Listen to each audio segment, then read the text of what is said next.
And welcome to the 74th Montana East-West Shrine Game here at Dallas Stadium in Billings, Montana. Coming to you live at the top of the hour. My name is Tom Wiley. This is Greg Upham. And Greg, we are back. We are back. And how about a big shout out to Bruce Parker, who is supposed to be here tonight. I'm filling in for him. Bruce, we hope you're getting better at home. And of course, last year the game did not happen. COVID-19 shut down the Summer All-Star Series. So the players who were selected last year didn't waste the summer. They did something pretty incredible in Butte, Montana. Butte's Tommy Malott grew up watching the Shrine Game, and when he received the Christmas Day call that he was selected to represent the West in 2020, it was a dream fulfilled. Oh, it was pretty awesome waking up and hearing that you got selected to the Shrine Game. I know a lot of people that were in it when I was, going through high school, so it was a pretty big thing. But by now you know how that story turned out. One by one, the COVID-19 pandemic shut down state basketball, then spring sports, and eventually the entire summer all-star schedule. He was disappointed, but we were heartbroken. It was devastating. Just so many things they weren't able to have, and so it was sad. Worse than not being able to play was what it meant for the Shriners Hospital in Spokane. Over the last decade, the Montana Shrine Game has raised over $1 million for children in need of medical care. No game means no money, until Malott and the other Butte players decided to do something about it. After that, I really thought about it because I had some free time, no sports, nothing. Talked to my parents a little bit, and they said that, Butte's had some success, and it's, they've been to a couple different cornhole tournaments, and they've really enjoyed them, and they've made pretty good money. So they planned a cornhole tournament with modest goals, hoping to raise $10,000. But the Malotts quickly realized there was no shortage of generosity in Butte. When the Dennis and Phyllis Washington Foundation said that they would match the up to $10,000, we thought, well, we have to for sure make $10,000 now, because then that'll be 20. And then Town Pump jumped in $6,000. Gilman Construction jumped in $5,000. Jordan Contracting another $5,000. It really just goes to show what Butte can do when they want to do it. Between the tournaments, a silent auction, and complete strangers handing over checks, the Butte Shrine Game participants raised nearly $60,000 for the Shriners Hospital in Spokane. $60,000 won't cover a ton, but it'll definitely cover, hopefully a couple families, helping as much as we possibly can. I'm so proud of them all. I mean, those boys were so amazing, and that just really touches me, and we're very proud of them and all of them. And that story is going to come full circle tonight when those kids from Butte are going to be on hand between the first and second quarter to present a check to the Shriners Hospital. Tom, I attended the parade today and saw the 2020 players. It was bittersweet. I felt bad for them, but there's so much excitement in Billings tonight. I mean, we are ready to start, and so it should be magic in the Magic City. Yeah, lots to go before kickoff. We'll be right back after a break.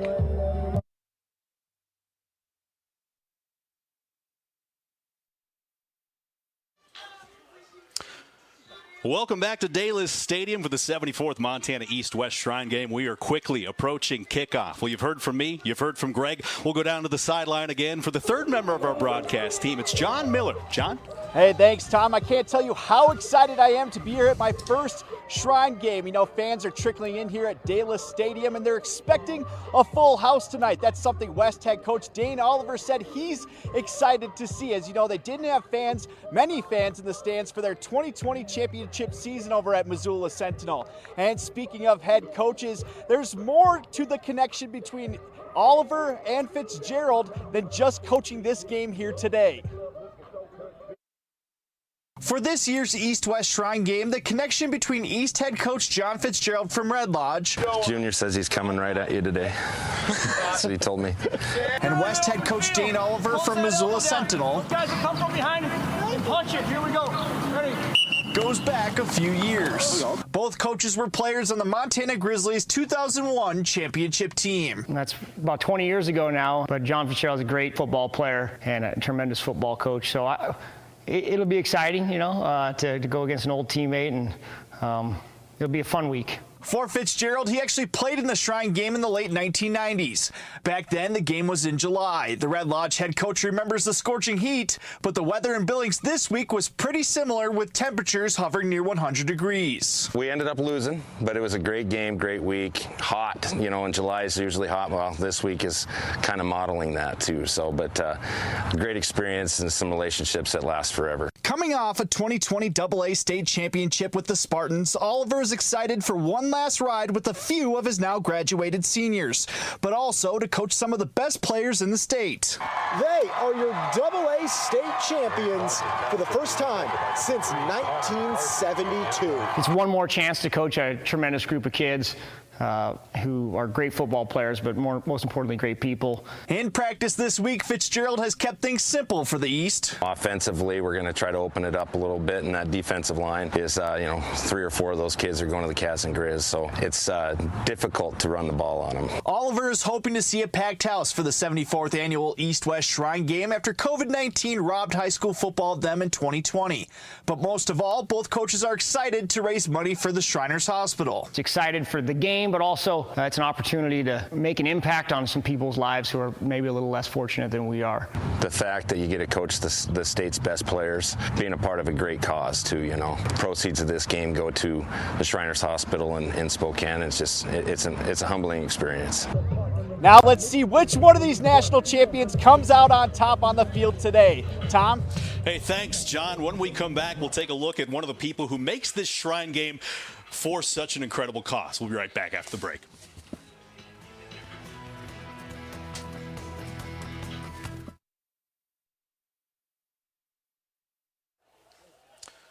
Welcome back to Dalis Stadium. The Montana East-West Shrine Game is a fundraiser for the Shriners Children's Hospital in Spokane, and they brought in 2 patient ambassadors to keep the message and to keep the goal in focus. Mitch Laggy introduces us to one of them. For 74 years, Montana football players from the East and West have battled it out on the gridiron in the longest-running game of its kind, all for a purpose: to help the Shriners help children. Our mission is to go out and find kids, and it's difficult. You're surprised at how many people don't realize what the Shrine Hospitals can do for you. Ron Swenson is the chairman of the Albee Shrine Hospital Corps in Billings, a group whose goal is to find kids across eastern Montana who could benefit from the world-class free medical care at the Shriners Hospital in Spokane, Washington. Lexi Emeneth from Laurel was one of those kids. She was 16 when she was referred to the Shriners for scoliosis. After surgery, recovery, and a year of school, Lexi was hit with the news that she had hip dysplasia in her right hip. Again, she required surgery, one that had a tougher recovery than the first. I was kind of going up there thinking that the back one was the hardest one, but the hip one definitely was, just because I wasn't able to walk on it at all. But people there, they were awesome. They got me through it. It was like they were part of our family. Lexi was told that if she didn't have the surgeries for her back and hip, she could have been in a wheelchair by the age of 20 or needed a hip replacement by her 40s. Lexi is now 18 years old, happy and healthy. The Shriners, they're here to help you. If you are in need and you do need help, then they're here for you. Her dad, Kevin, said his gratitude for the Shriners' help was hard to express. I tell you what, just the feeling of greatness when you got people helping you like they do is unreal. When you see a kid walk out of the Shriners Hospital with a glow, you know they did it right.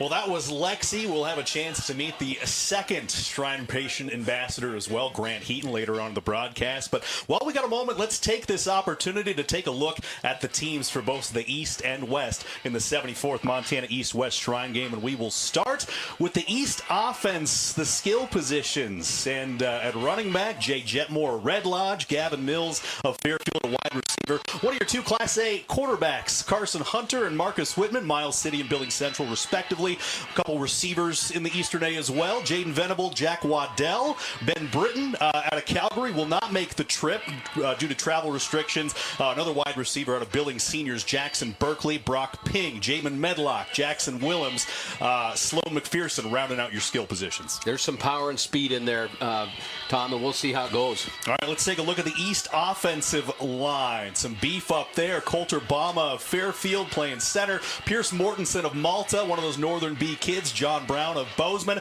He'll play at Montana Western. Connor Olshak of Laurel. Jesse Chapweski of Miles City. They're your tackles. Thomas Kleps, a state wrestling champion of Billings Senior. Corby Mann of Red Lodge, and Jaden Hoff out of Billings West. Great mix of small school, large school. Be interesting to see how they come together. All right, let's take a look at your East defensive line and linebackers, and this is the group that we had circled on the roster. Luke Fedek of Bozeman, Kellen Dietrich of Havre, James Oakes of Laurel, Brooks Talbot of Bozeman, Riley Waters of Sydney, Derek Damjanovic of Billings Central, Paul Brott, Billings West, Coulter Bales of Laurel, Ethan DeRouche, wrestling champ at Great Falls High, Jaquan Booth, Billings Central, and Mason Phipps out of Glasgow. 2 words, Tom. Blue chip. These guys are some Division I prospects. All right, moving on to the East defensive line, defensive backs, rather. Levi Torgerson, Eli Abey, Connor Murray, Brady Lang of Bozeman, Johnny McCluskey of Billings Senior, Junior Bergen of Billings Senior, and Cayman Evans. Highly talented. One player can change a game. Junior Bergen. That's Junior Billings Bergen. Senior. Absolutely. All right, looking at the West offense.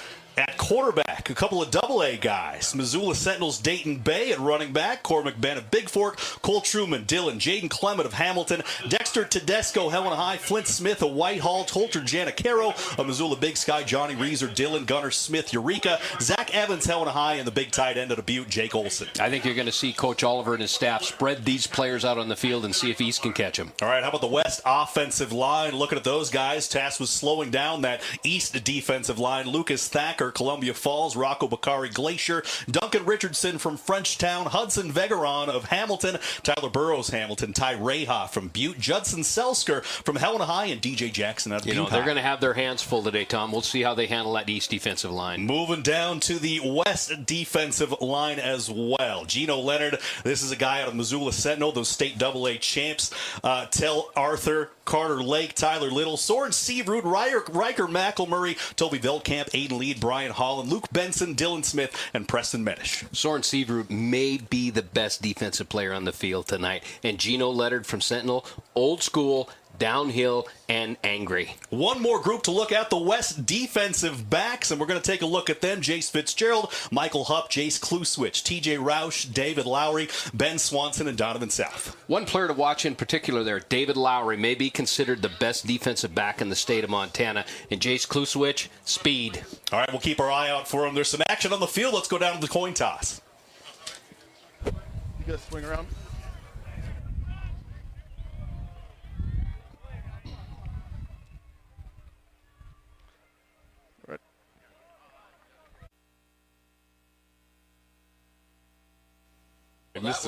That was a year ago, right, Tom? Okay. Excuse me. I like it. It's exciting, isn't it, here? It sure is. Just the fact that we're back here after what these kids have all gone through over the last year and a half, it's pretty incredible that, we're moments away from kickoff with a... All right, we will be right back with kickoff of the Montana East-West Shrine Game, 74th edition, right after the break.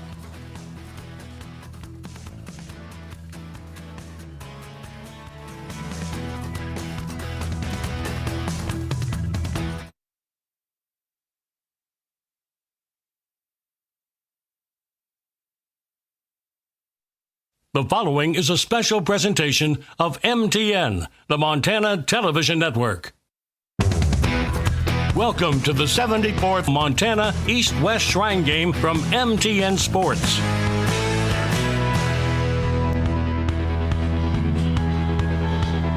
Welcome back to the 74th Montana East-West Shrine game. We are inching closer to kickoff. Teams are on the field, huddled up, getting ready for some special teams action. But, Greg, you said it. There's magic in the Magic City. We are back. We are ready to get this thing going, and we have some of the best in the state going head-to-head. You know, this is the first time the Shrine game's been this early with the sunsetting or the canceling of the Mondac game. Mm-hmm. There are more players here, and there is more excitement, and there is a lot of talent on the field tonight. Yeah, talking to the coaches, they basically had everyone they selected for these teams show up to practice. We're going to send it down to John Miller on the sideline for a quick report before kickoff.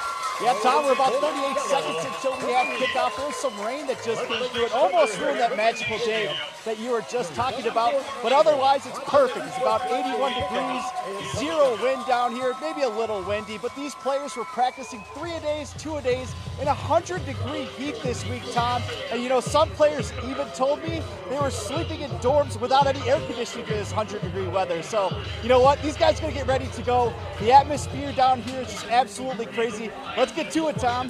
Hey, John, thank you so much. It really weeds out the best of the best, you know, the folks who can put up with the elements in the dorms, on the practice field, but they made it through the week. They're here. We're getting ready for kickoff, and it looks like Jackson Berkeley, a Billings senior product. He'll be heading to Montana Western to play basketball next year, setting to kick off to the West receivers.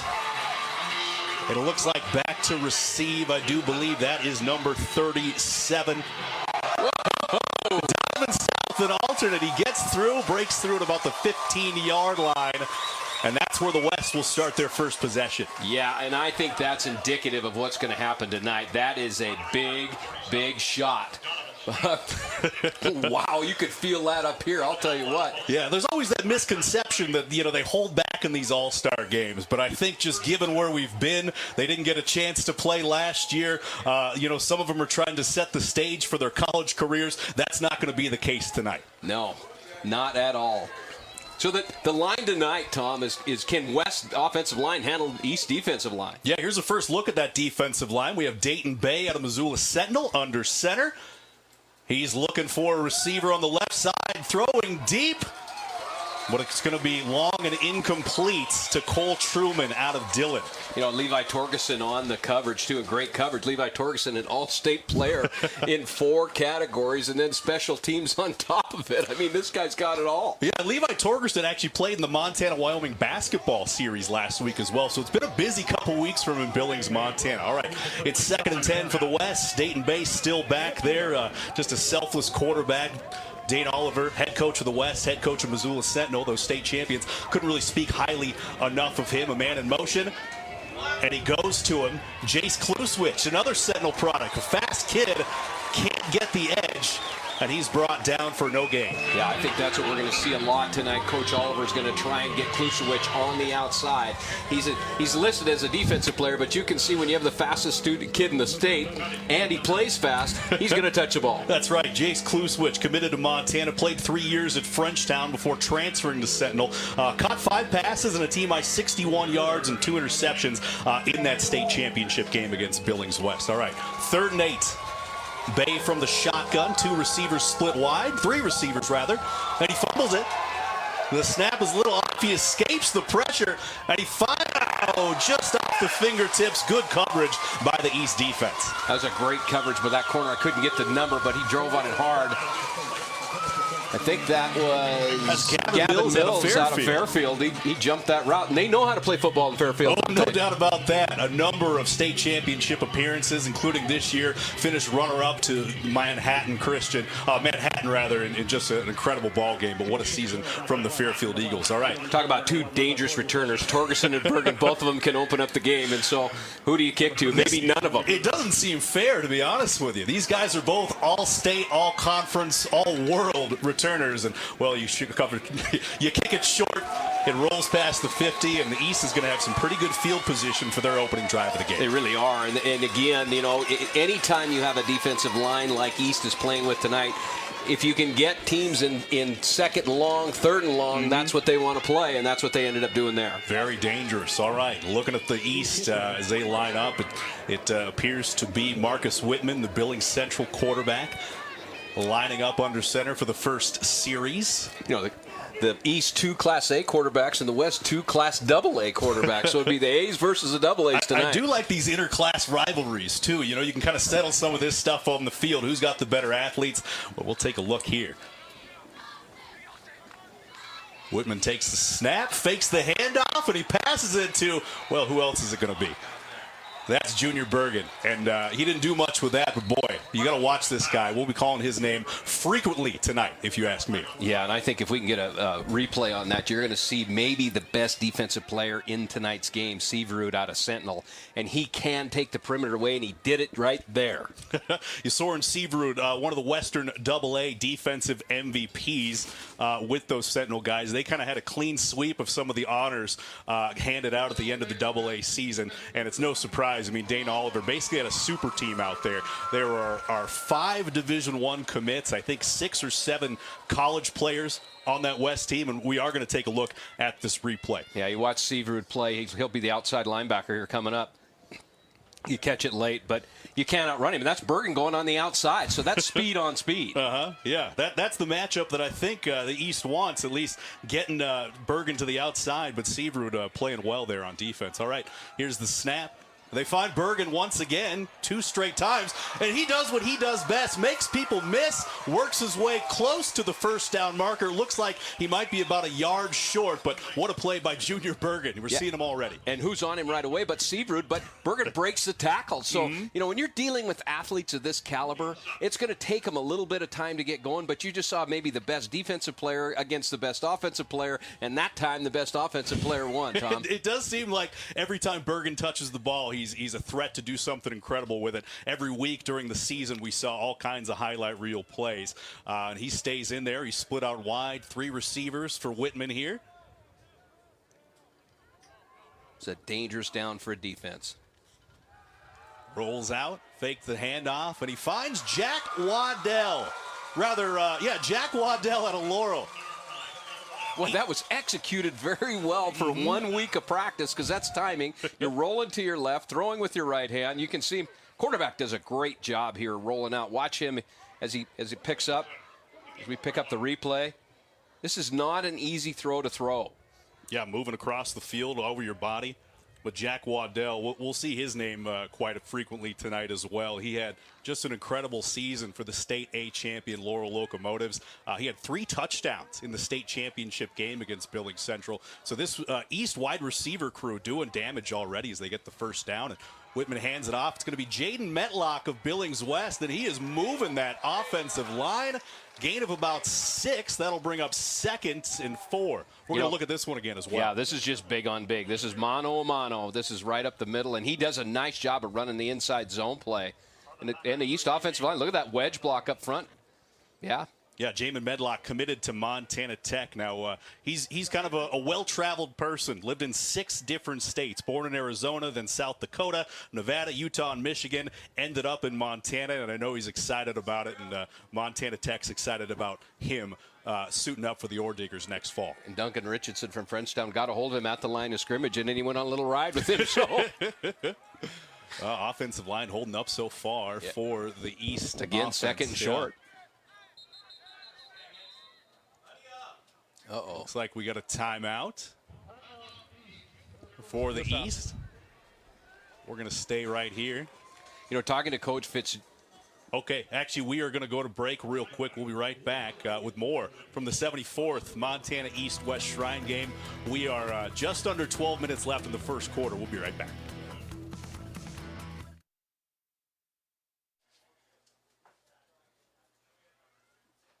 And we are back at the 74th Montana East-West Shrine game with the East threatening deep in West territory. There's Whitman taking the snap, and he hands off to Jack Waddell. Nothing doing, though. Nice play from that West defensive front. Yeah, Jamin Medlock is playing that inside linebacker position, stepped up and stopped that. Brings up a 3rd and short. You know, talking to Coach Fitzgerald before the game, Tom, they practice 2 and 3 days a week, except they didn't practice 3 times when it was 108. You know, so you can imagine I think they how actually warm went to that the is. pool that day, and I know we've seen some video of some belly flops and stuff as we take another look there. Who's in on that? Duncan Richardson. What a hit, filling that gap. Nice job. Yeah, Medlock's a big dude, tough to take down. All right, 3rd and short here. Big play for the East offense, and they hand it to Medlock, and he works his way, but he is going to be brought down by Zach Evans out of Helena High. The future Montana Grizzly gets to him, drags him down around the line of scrimmage. No gain. That's a big play, too. He gets a little bit, he reduces himself inside, makes himself smaller, and slips through. Gets right through and makes a play behind the line of scrimmage. So that will bring up 4th down for the East team, and it's decision time for Coach Fitzgerald. This is an all-star game, though. He has a great kicker. You do have a great kicker. He really does, and he was talking about it earlier. Okay. But he decided not to. You know, offensive coordinator, offensive coaches, they don't like to kick. They just don't like to. You know, and I feel you got to give a show for the fans as well. Might as well go for it when you have the talent that you have. There's Whitman, and he pitches it inside. It's Medlock, and he breaks the first down play, and he is going to be brought down right around the 20. I like that play. That's a great play call. Just a little bit inside shuffle pass, and if they set it up very well. So I guess maybe not practicing in that 108-degree weather was the right pick for Coach Fitzgerald and his team. No Gives doubt him a about it. Little Red Lodge flip there. All right, we're going to take one more look at this. There is that flip to Medlock, turns upfield. I'll tell you, I'm impressed with the East offensive line. They are handling West defensive front pretty well. Yeah, a lot of talents on both sides of that, those in the trenches there. All right, so now that brings up 1st and 10 at the 21-yard line.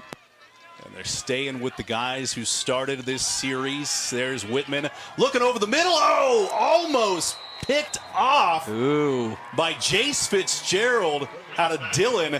The future Montana State Bobcat wishes he could have that one back. He had both mitts on that football. And that may have gone for 6, too. So yeah, he is a burner. I know he runs track as well. Yeah, we're going to take a look at that. Right inside. Oh, he tried to pull it in. It just did not work. Yeah. Might be the Aaron Billings. You know, Dillon, it's a little bit higher there, so ball might have been floating a little bit slower. All right, 2nd and 10 now. We got Padraig Lang and Jack Waddell split out wide for Marcus Whitman. Medlock right beside him. Waddell goes in motion. Throw it over the middle, finds the fullback, or the tight end rather, and that is your 6-man representative, Sloan McPherson of Savage. Comes up limping, but that University of Montana commit records his first catch of the ball game, and it's a big one. That's a big guy out there, 6'4", 245. He might be the biggest guy in Savage. I think so. They breed him well out in Savage. There's been some good ones. I know Ryder Rice, former Rocky Mountain and University of Montana star. He's probably the last guy who went to the Grizz for the Warriors. But I watched McPherson play in the 6-man All-Star game, and boy, he had himself a ball game. All right. 3rd and about 6. Scrambling is Whitman. He escapes the initial pressure, but he's going to be wrapped up and brought down by Geno Leonard. You mentioned him earlier, and that's the kind of thing he does. Yeah, it is the kind of thing he does. And his scouting report on him is he is really a downhill linebacker, meaning that he's going to come at you quick. Yeah, that's your State AA Defensive Player of the Year from Missoula Sentinel. 43 total tackles, 10.5 tackles for loss this year. And since it is 4th and 6, it looks like we're going to get our first field goal attempt of the night.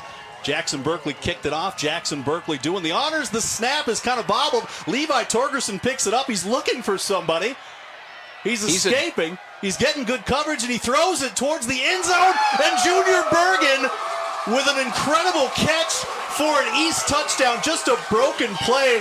Oh, boy, but there is some laundry on the field we are seeing now. Nonetheless, I don't know if that takes away from the effort from those incredible players. I'll tell you what, Tom, that's backyard football with 2 of the most dangerous backyard football players that can play. We mentioned it when they were back lining up for the kickoff. These guys are incredibly adept at doing incredible things on the football field, and even if this doesn't count, which it looks like they're moving them back, yeah, that was just a fun effort. Fun play to watch.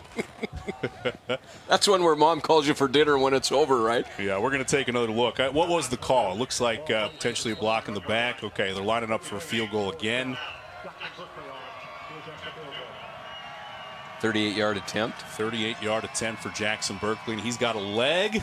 It has the distance, it has the accuracy, and the East is on the board first in your 74th Montana East-West Shrine game. Jackson Berkeley punches it through. It's 3-0 East with under 8 minutes left in the quarter. We'll be right back after a quick break.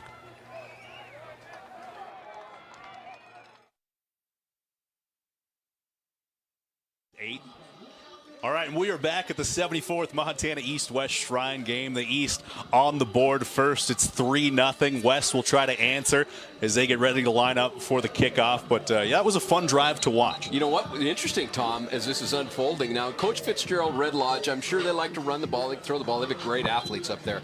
But he punched West in the nose. He really did, and they were effective running the ball. So yeah. We'll see what happens. Yeah, I like the mix on offense there. I think that was a well-scripted first drive. But the East team has won 3 straight in this series. Of course, there wasn't a game last year. So at the banquet last night, the West head coach happened to say, we definitely would have won last year. So they say they're trying to go for 2 straight. If you can believe it. But should the East win, that would be 4 in a row. And the last game in 2019, the East won 28-20. That one was an instant classic. All right, and here we go. West back to receive. Takes a bounce, goes towards the end zone. Wow, did that bounce right for East? Yeah, that looked like Jace Kluswich again. I mean, not much you can do when you're kind of playing from in-hole there. And he almost, it looked like he almost thought for a second he was going to kneel it down, but it took him in, and if he would have done that, that would have been 2 points in the ball back. Oh, no doubt, no doubt. All right, so let's see how the East can respond, or the West can respond, rather, to the East on their second drive of the ball game. I think West really wants the ball on the perimeter. Let's see if they can get it there. Looks like it. They have 4 wide. Dayton Bay in the shotgun once again. And remember, the West has some incredibly fast receivers, playmakers all over the field. Bay escapes the pocket. Can't escape. Neil Daly, Billings West. No surprises there. You see the flush, though, from the defensive line. That's a force out here. You can see him have to flush out. He wanted a little more time. This is the question mark. Can the West offensive line hold on to the defense? And right there, they couldn't. Yeah, who is that in the backfield? It does look like Paul Brott, number 55. Paul Brott going to the Bobcats. That's right. So 2 Billings West guys coming up big on that play. There's Bay with a little screen pass to Seaverud, or rather Kluswich. Again, who's in the backfield? If we take a look at this again, you're going to see Brott again. Bay's probably saying, hey, guys, there's 55 is back here quite a bit. Can we do something with him? Paul Brott, of course, committed to Montana State. He's got 2 brothers who played for the Bobcats as well. Mitch was an offensive tackle. He started 50 games. That's going to be a tough record to break for any of those Brott boys. And then Wilson played tight end. All right, it is 3rd and 6 for the West team. Dayton Bay once again in the shotgun. That defensive front for the East just pushing through. The pressure was in his face, and he could not find Cormac Ben out of Big Fork. They can't handle Brott. No. I mean, that's 3 times in a row. And, you know, Coach Oliver does want to get that ball on the perimeter, but they have got to do something with Brott if they're going to do anything offensively. Absolutely. 6'3", 240-pound future Montana State Bobcat. His grandfather, Dick Brott, played basketball, was drafted by the Boston Celtics back in the day. Dad Kurt played basketball as well. But, yeah, just a monster season for Brott. Here it is, 4th and 6, lining up the punt. Junior Bergen and Levi Torgerson once again. Those guys are dangerous. The punt is off. Catches in the air. Ooh. And that takes another friendly bounce for the East. And they're going to take over at the 28-yard line. You know, 3 plays in a row, Brott is in the backfield before the quarterback day can even set. So I'm sure the offensive line for the West coach, our West offensive line coach, is sitting down and saying, all right, we need to have a plan. I would assume they're probably going to have to roll Bay now. Yeah. They can't let him sit back there because they can't handle his defensive front. There's but no chance. As you said, too, Thomas, when you look at this East defensive line, Fedek out of Bozeman, MSU, Dietrich out of Havre, Montana, Scogan out of Sydney, undefeated wrestler, Brott out of Bozeman, going out of West, going to Bozeman. And then Bales and DeRouche, 3-time state champ. And I don't even know if he's been on the field yet. So Yeah, I know he had a number of football offers as well, but chose to go the wrestling route. But yeah, that's a tough line to stop. Now, if you take a look at your screen, periodically the number will show up for the telethon for the Montana East-West Shrine Game fundraiser. And as we've mentioned in the pregame, just an incredible cause that this whole game is designed around, just raising money for the Shriners Children's Hospital in Spokane. We'll have a lot more to say about that as the broadcast goes on, but there's that number, 1-888-333-358-2182. 2nd and 4 for the East team. Whitman again looking for a receiver just over the head of...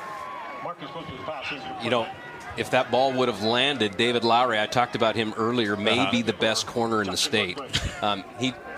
He's got great coverage, and, you know, great corners will sit and bait the quarterbacks to throw. They won't look like they're covered up. That's looked like what he did here. Laid him up and then bang. Yeah, taking a look. That was Jackson Berkeley, the 6'4" guy heading to play basketball at the next level.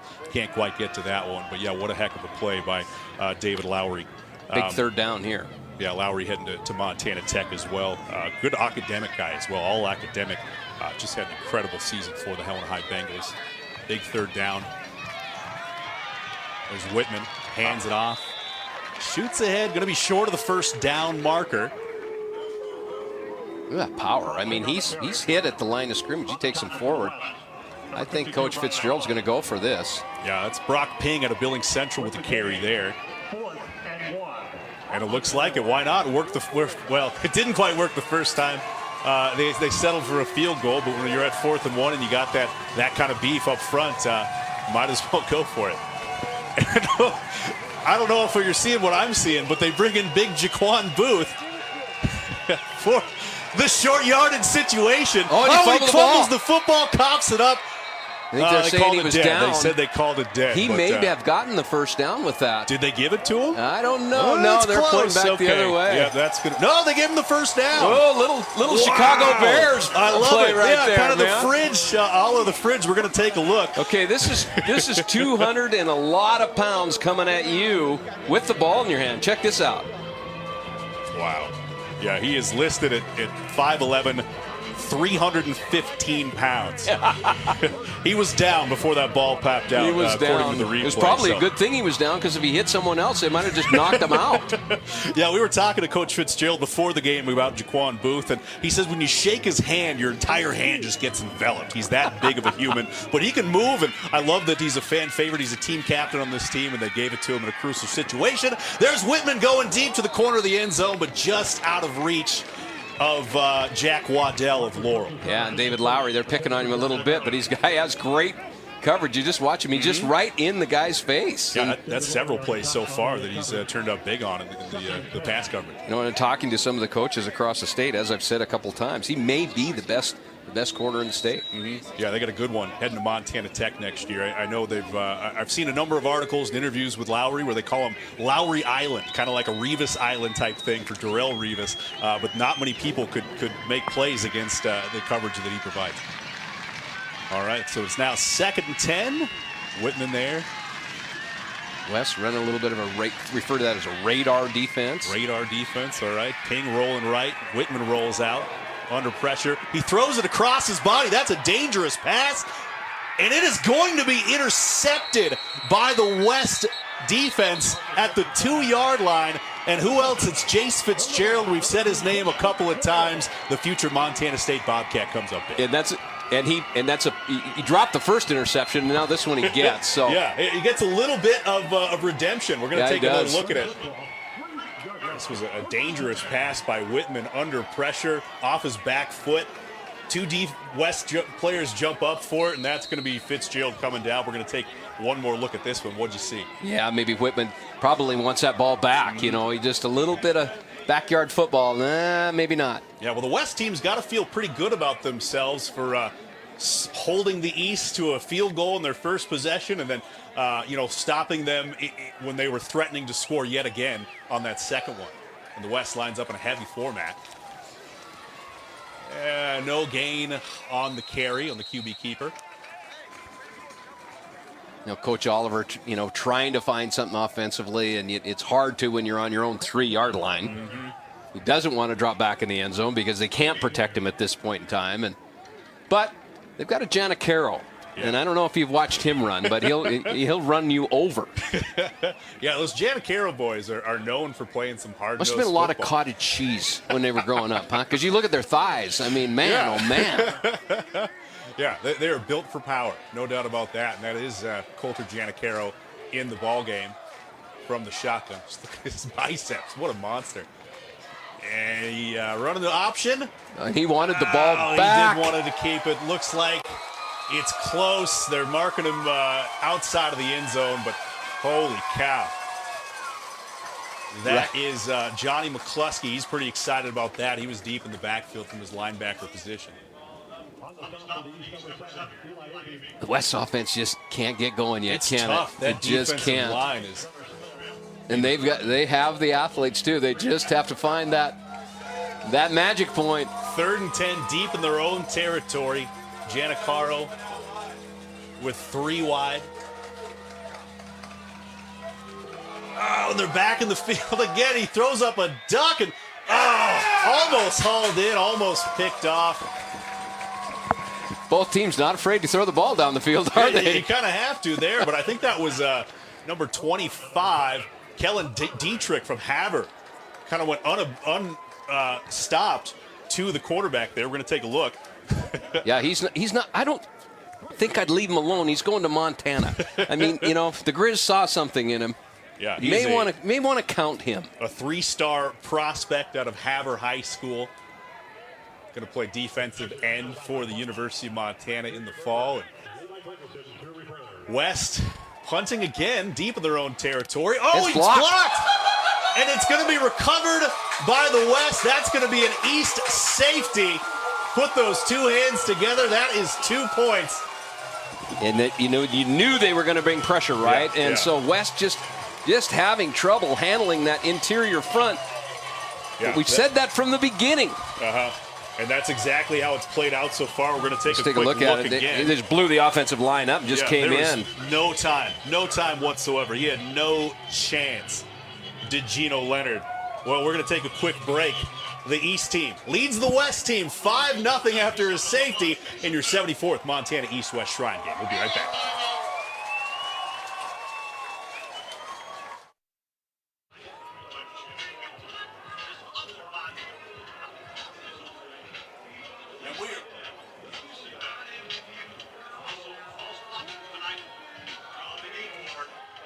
Take me to this.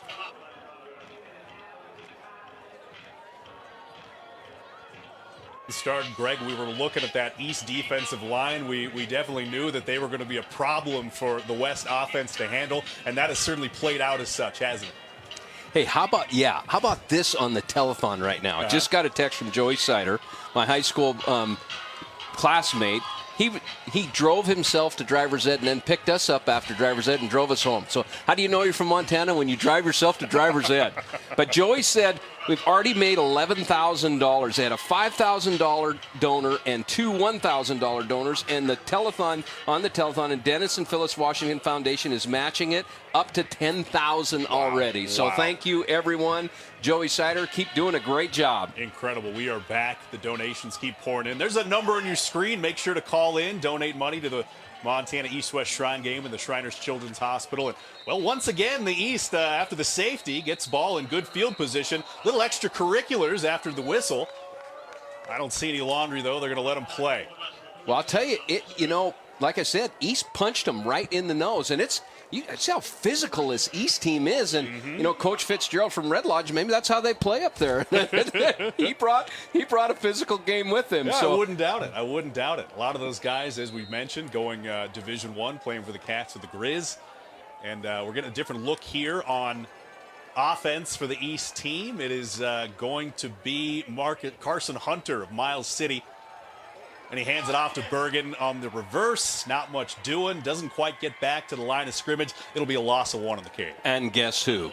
22, Seavrud. If we can get a replay on this, you're going to see this player play in space. And And in talking to some of the coaches around the state, he's just unbelievable. So we've called his name a lot tonight. Watch him play off the outside of the perimeter. Yeah, right gets there. up You don't there. even see. He's so fast you can't even see him. Rolls him down, a little gator roll there. Now Soren Seabrud, committed to University of Montana, grew up in Missoula, so a lifelong Grizz fan, also the Western AA co-defensive MVP, makes a big play on 1st and 10 for the East. Here's 2nd and 11, nothing doing. Who's in the backfield there? 34 for the West, Riker McElmurray. That's another guy that Dane Oliver told us to keep an eye out for this Shrine game. And he makes a great play, bringing down the runner behind the line of scrimmage. That'll bring up 3rd and long. And Coulter Giannicaro, too. I mean, he was right there, and he's getting a little bit of high fives. 6 foot, 210. Plays like he's about 280. Yeah, and we've seen him on both sides of the ball so far this game. First time West has had East 3rd and long. Yeah. Let's see what the East does with it. It's Hunter in the backfield, and he passes to Jaden Venable, a Miles City. That's a Miles City connection, but it doesn't really go anywhere. I think, another loss. Coach Oliver, maybe West woke up a little bit. I think so. They made the correct adjustments, and that's a huge break for the West team after they seem to be on their back foot in this ball game. All the players on this field are coming off of state championship teams and stuff. They're not used to being punched in the nose. This is true. This is true. Yeah, half these guys have seen nothing but success in their high school careers. They're definitely not used to this type of talent all over the football field. So that'll bring up an East punt, and it's going to be Jackson Berkeley. Handle the kicking duties, handles punting duties out of Billings Senior for the East team. Back deep. Jack Waddell calls a fair catch. And that's where the West will start their 3rd possession of the ball game. There's an old rule as a punt returner that you put your heels on the 10, and you do not let the ball take you in to the 5. Oh, so boy. I imagine the special teams coach from the West is saying, Jace, no, don't catch that on the 5 anymore. Yeah, he was backpedaling. Not Jack Waddell. That's the East number 9, Jace Fitzpatrick, or Jace Kluswich, rather, at Missoula Sentinel. So it'll be 1st and 10 for the West team on the 6-yard line. And, I mean, we've said it all game long. Just watch this East defensive line. Let's see if they can continue their absolute wreckage of the West offense so far. Giannicaro back at quarterback.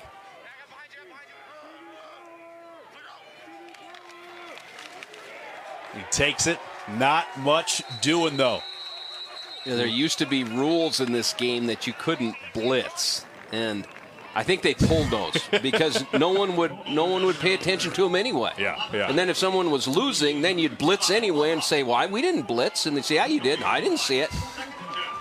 Yeah, it does appear that the East team is certainly in the backfield on most of these West possessions. There was a little blitz on that last play.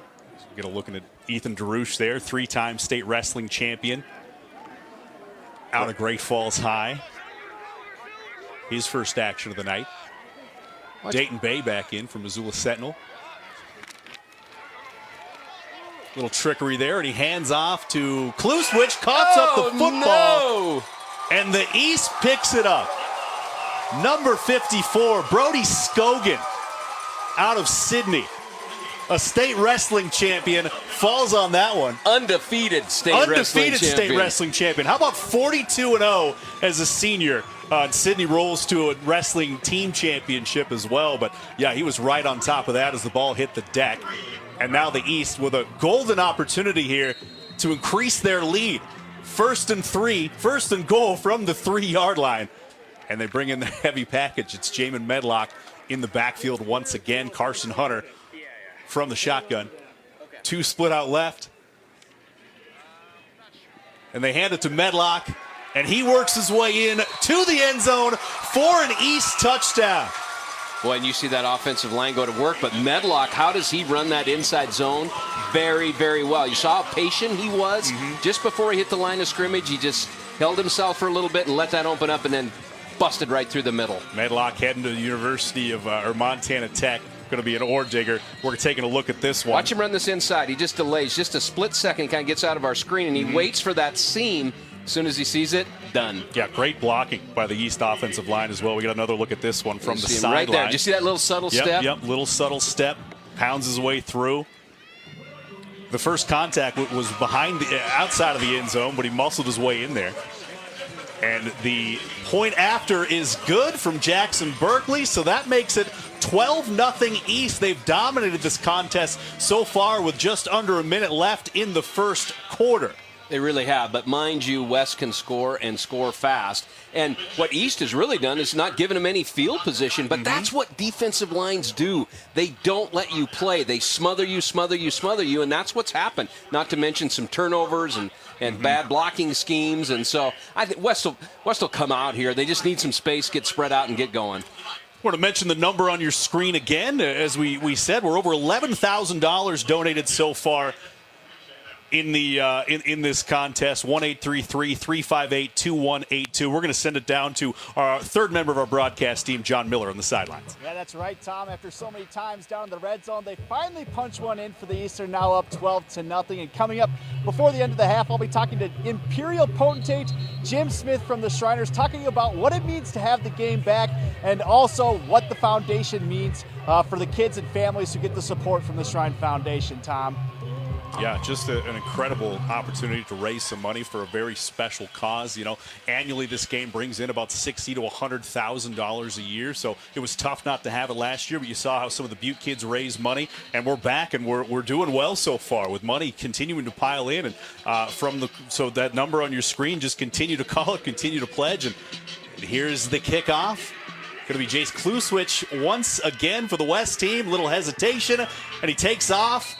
And this is probably the best field position that the West team has had all game long so far, just past the 20-yard line. You know, this is an all-star game, but don't tell these guys that. They're playing like it's a state championship game. I mean, they are pumped up. And I think a lot of it comes from just being cooped up with COVID and not having a crowd to play in front of, and they've got the music going and they got everything. I mean, there's an atmosphere here tonight, a Montana football atmosphere. Montana football atmosphere. We got nearly a full house here at Dalis Stadium, and I know the players are appreciative of it, having gone through a full season with just friends and family in the stands.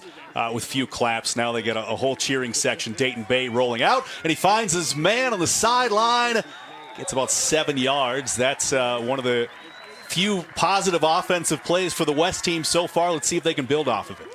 Just a simple perimeter route, but they do roll him now. They're not going to be able to hold him in there. They can't protect him long enough. That was Jaden Clements of Hamilton with the catch. Bay again with a hard count. It looks like going to be a defensive player jumping off sides. It's Mason Phipps out of Glasgow. How do you slow a defensive line down? You change the cadence. Result on a first down. That might be the only way it works out for the West team tonight. And that'll move the chains as well. 1st and 10 for the West team. You know, we mentioned these kids are excited to play, and everyone has something different to play for. There's a lot of guys playing college football. This is their springboard to that. There's a lot of guys playing their final football game, not playing football. And then there's some guys who are trying to get the attention of coaches. Oh, it's the double third pass, and he cannot bring it in. That was Jake Olson, the tight end out of Butte. Just out of his reach, tallest kid on the roster. Yeah, he's only 6'8". How do you cover that, Tom? It's tough. Yeah, he's also a future Montana Grizzly, and we were talking to Coach Oliver yesterday. He said that Olson had not dropped a single pass all week long in practice. That one just a tad out of his reach, but he was wide open, it looked like. I like the play call. Yeah, it was I like the play call. Very, very fun play call. I like that these coaches are kind of opening up the playbooks here in this All-Star game. Why not? All right, 2nd and 10, Bay.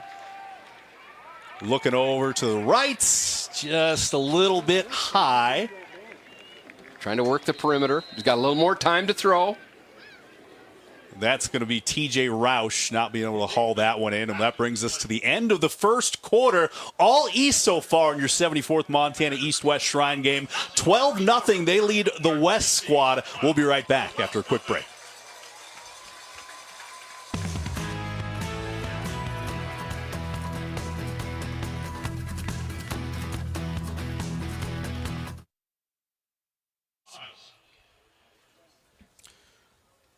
Welcome back to Dalis Stadium for the 74th Montana East-West Shrine game. Pretty special moment on the field right now. We mentioned it in the pregame. The Butte players from the 2020 West Shrine team, they held a cornhole tournament. They raised over $50,000. In fact, if you look at that check they're presenting to the Shriners right now, $54,826. Just an incredible feat, and that's really what it's all about, Greg. That's just amazing. You know, but leave it to Butte, right? I mean, seriously, a community that's so giving, and I just, how do you top that? It's tough. You know, it's just amazing. Yeah. Butte is absolutely no shortage of generosity in the mining city. All right, we're going to take a look at our Man Mortgage play of the quarter. And I'm going to guess that we're going to see a couple East plays here. There's Jamin Medlock. Well, rather, that's the West team.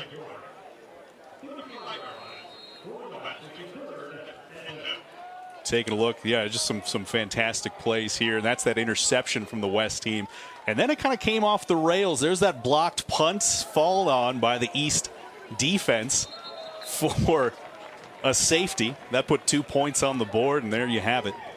And the storyline right now is the East defensive line, which we thought, and West has not had any field position, and now they're back on the field. They are starting to move the ball a little bit, but they're having to roll their quarterbacks out. They just cannot keep them in there. And if 55's in the game, watch him. He is just a man to handle. Yeah, they can make some plays with the legs, can these West playmakers, but it's awfully tough when you got these monsters breathing down your neck the whole time. Here it is, fourth. And looks like he's almost through it, but he's going to take off, and he's getting some blocking. Fastest guy in the field. That's Jace Kluswich, and he is past the first down marker. And that might be the break that the West team needed to get back in this ball game. What a play. Wow. What a play. Look at this. You just don't see this kind of mixing it up in all-star games. Yeah. These guys are playing today. I'll say. All right, we're going to take another look at this one. You want to see an athlete in space? Watch this. Okay, I'll go this way. Well, maybe. Oh, rather, that is Dexter Tedesco. Okay, his jersey's pulled up a little bit, so that's a hell of a high guy. This is his final ever football game. Dexter Tedesco at a hell of a high. Well, sometimes you have to gamble a little bit, right? Sometimes you just do. Let's see here. They got Dexter Tedesco on the back of his jersey. We thought it was Jace Kluswich, but what a play from Dexter Tedesco. He's going to be playing lacrosse in college. So they got all kinds of athletes, maybe not even the ones we expected to see do well. They're playing a lot with. There's Bay, hands it off. It's going to be Donovan South, his Missoula Sentinel teammate, and he gets a pretty nice pickup. You know, interesting play here. He bounces it outside, so he gets away from the big meanies that are inside. Watch him bounce this out. This is a great read by this player, by Donovan South. I don't know if we're going to see it. We have a replay coming up here, Donovan South. All right, we're not going to get to that, but Donovan South, he was an alternate in this game, called on Sunday, and he shows up, and he makes a big play, and he makes another one, working his way across and through the East defense for yet another West team first down. What a play from Donovan South in his first 2 carries of this drive. You know, this is probably adjusted upstairs in the booth, but they're running to their left side. You can see 2 successful runs to their left, so they're seeing something that they like. Of course, they're pulling a lot of offensive linemen off to the left and getting it sealed, so Coach Oliver finding some success. Yet another runner with a lot of patience, it looks like, working his way through that defensive front of the East team. Bay fakes the handoff, heaves it deep, has a man who had a step on the defender, but great coverage from Gavin Mills once again for the East defense. You know, these officials are letting them play a little bit out there, too, because there's a lot of hand fighting and some rubbing back and forth. And you see some shoving and pushing after some pileups and stuff like I said, this is an all-star game. It's not the state championship. Yeah, we're going to take another look at this one. That was T.J. Roush, the intended target for Dayton Bay, but Gavin Mills, step for step, just, maybe a little bit of contact there, but not enough to warrant a flag, and I know the fans are happy about that. 2nd and 10 for the West team. Dayton Bay pulls it down, keeps it himself. Pick up about 3 yards to the left side. Yeah, and that's 3 runs to the left side, and they've had success. So Coach Oliver finding something, his offensive line coach finding something. Now you're going to probably see a counter off that. I might see Klusewicz coming left to right. You know, it's the old boxing thing, jab, jab, jab, jab, and then you get hit with the right hand. You don't see it coming. All right, Colter Janicaro comes in at quarterback for the West team. He's got 4 receivers, and a big tight end, or a big fullback, and Zach Evans from the West team. This is looks like a power formation. Oh, the little pitch to Janicaro.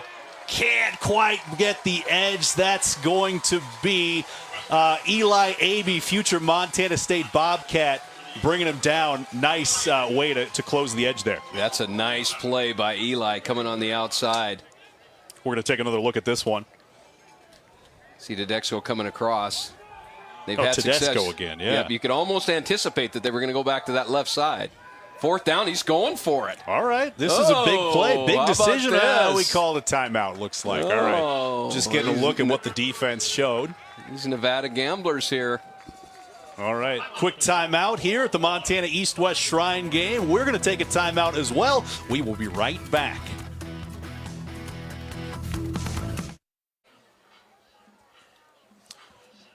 And we're back at the Montana East-West Shrine game here in Billings, and we've mentioned it a couple times tonight, but the number and the website for the donation spot where you can donate to the Shriners Children's Hospital in Spokane, that'll be flashing up on your screen periodically as we go. There it is, 1-833-358-2182. Please keep those calls coming. And the West team lines up yet again. They're going for it on 4th down. Dayton Bay looking over the middle, and he finds the big tight end who hauls it in. Is that Jake Olson on the receiving end of that? It sure is. That's his first catch of the night, and it's a huge one, keeping this West drive alive. 6'8", 240. Coach Oliver, a little ice water in the veins, right? We're down in Billings. Let's create a little magic in the Magic City. Why not? They needed a spark. This is certainly it. We got a second look at that one. Just goes up and gets it. All right, 1st and 10 for the West team. They hand it off to Donovan South yet again. Can't quite find much running room there, so he's brought down maybe a pickup of about 1. Drush right in the middle of that. Great Falls High. 3-time state champion. 3-time state champion. I watched him in his sophomore year go to, I think, a double or triple overtime and That's win right. it. Yeah, against a West kid, if I'm not mistaken, back then. That was a fun match. I was there, too, at the All-Class State Wrestling Tournament in Billings. Okay, 2nd and 9 for the West offense. Dayton Bay with a pitch to Dexter Tedesco yet again. And Tedesco having himself a game so far. They really do, and that left side is sealing that defensive right side. And so now the chess game starts. We found something. You know, West has gone to their left side, this is 6 times now? Yeah. They're pulling offensive linemen and getting them out there. East is going to have to adjust. Yeah, a lot of gadgets so far for this West offense. All right, Dayton Bay again. He's joined in the backfield by Donovan South. A couple of Missoula Sentinel guys, state AA champions. Looking to the sideline for some direction from Coach Oliver. These guys have a pretty well-established rapport over the years. Coach Oliver called Dayton Bay just his ace in the hole. And he throws it up to Jake Olson. He comes down with it. And that's 2 for 2 on this drive for the big tight end from Butte High School. The future Montana Grizzly hauls in a touchdown, and the West team is on the board. 12-6. What a play. And a flag route, right, which is difficult to cover anyway. So watch out the angle of this route, which is really hard to cover. And, oh, by the way, 6'8". So, you know, how do you do that? I mean, you just see the physical mismatch. Yeah. Look at this. Okay, you cover the guy that's 6'8". Okay, Coach, how? Right?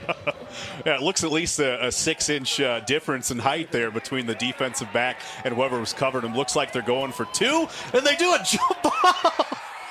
It's Jake Olson again. 6 foot 8 inches, comes down with it. You can't do anything about that. No, there's no chance. That's almost like the putt-putt course, right? It's through the clown's mouth and over the hill. I love this. It's backyard football, as we talked about. They're just having fun out there. If I'm the defensive coordinator, I'm saying, you got to cover the tall guy. They're getting the ball to the tall guy. Yeah, well, we know that, Coach.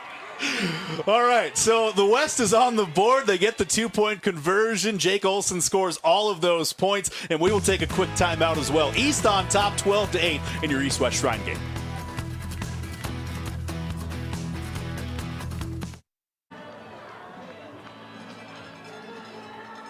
Hey, Tom, just a quick reminder, we're doing really well.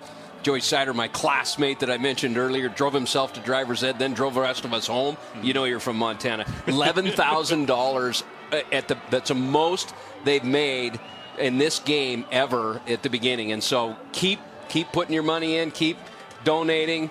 It helps a lot of children. Yeah, plus the Dennis and Phyllis Washington Foundation adding a $10,000 match there. So every dollar you donate is going to be matched for raising money for the Shriners Hospital, Children's Hospital in Spokane. Just an incredible cause. We're going to be talking to some of the patient ambassadors later on in this ball game. But back to football. Holy cow, Jake Olson, 6'8", just calls in 2 jump balls. No one can quite match up with him. And what's opened it up is Tedesco running to the left side. It's got East defense a little bit on their heels, and then, hey, throw it to the tall guy. What should we do, Coach? Throw it to the tall guy. Yeah, a little more about Jake Olson, committed to Montana on a full-ride scholarship. Now, Butte didn't pass the ball a whole lot. He only had 20 receptions this year for 132 yards and 1 touchdown, but you can tell he's going to be a special one for Bobby Houck and the Montana Grizzlies when he plays there in the fall. All right. Oh, it's a little squib kick for the West team. They are just pulling out all the stops. Might as well try to keep that momentum going. Doesn't quite work out.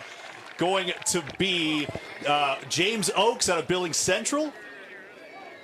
Or rather, James Oakes out of Laurel. Yeah, we got a Laurel coach in the booth with us as well. He pointed it out to me. James Oakes out of Laurel fall on that one. How about that's an onside kick? That's an onside kick, boy. I love it. Coach Oliver. Yeah, no warning. Go to Vegas with Coach Oliver. You're either going to sleep in the streets or you're going to win, one or the other. All right, so let's see whether the West can answer that incredible Butte, or the East team can answer that incredible East drive. And there it is, Carson Hunter. Oh, he finds a man in space. But Brock Ping out of Billings Central can't quite haul that one in. And they had that play early in the first quarter. Now, interestingly enough, right, it's warm in Billings, These are 15-minute quarters, and these kids have never played 15-minute quarters, I can tell you that. And there's a big difference between a 12-minute quarter and a 15-minute quarter, especially at the 60th minute when it's over in the fourth quarter. Yeah, we'll call those the all-star minutes, the final 3 minutes after each quarter. They're not used to going that deep in the deep end. But here we go. East team, 2nd and 10. Hunter avoids the pressure early, but he's going to be brought down. Nice job by the West defense corralling a dangerous runner. Carson Hunter's the real deal, and he is brought down for a 3-yard loss on the play. Probably the strength of the West defense, obviously, is their secondary. Lowry and just across the board back there, they can play. Yeah, pretty good deep linebackers as well. I see Tyler Little out there. Carter Lake as well. Klusewicz is there as well. These guys can fly around, and they're making things happen. So 3rd and long for East. They have not been 3rd and long, and they haven't been able to run the ball. Yeah, I think they're a little shell-shocked, too, by that last West drive. You see them mixing it up after the plays a little bit? I love it. They're giving them the business. All right. 3rd and long for the East. Hunter. Oh, he's going to be picked off by Toby Veldkamp of Manhattan. No one's in front of him. One man to beat. Touchdown. That's a pick 6. Holy cow. Look at the West sideline. The whole sideline. Wow. Meeting their teammate after the interception. Okay, there is a flag. It might be after the play, though, to the point stand. They're on the board. That puts the West on top. Boy, we thought this one was getting away from them in the first quarter when the East was just having their way offensively and defensively. But holy cow, these plays. These just lightning strikes quick. Yeah, and that's the way Coach Oliver likes to play. And, he gave them some energy with some of the plays he was calling, and wow. But when you have athletes on the field, big things are going to happen. Yeah, that was Toby Veldkamp out of Manhattan with the pick 6. Little speed there? Yeah, little speed. Got some good blocking. I thought he was dead to rights on the sideline a few times, but he found a way, made it in there. Little conference of officials here. here. The play is a touchdown. Dead ball, personal foul. number 75. That 15-yard penalty will be enforced on the kickoff. They are playing. Yeah. I'm sure the coaches are saying, hey, guys, come on now. Yeah, I mean, they're fired up. You can't blame them in some ways, but that's going to back up the extra point attempt a number of yards. Or the kickoff, rather. Got a little speed. Toby Veldkamp, committed to Montana Western. We're taking another look at the replay here. It's just a shot. That'll inject some life into this West team. They take a 14-12 lead pending the extra point. Jaden Clements on to kick it. Dayton Bay with the hold. Snap is good. Kick is up, and it's through the uprights. So your West team back on top. Punch, counterpunch in this game, Greg. 15 to 12. Where did 15 points come from? In a hurry. Just like that. Yeah, blink and you'll miss it. That's all-star football. That is the Montana East-West Shrine game in a nutshell. You never know what you're going to see. It's hard to predict what's going to happen.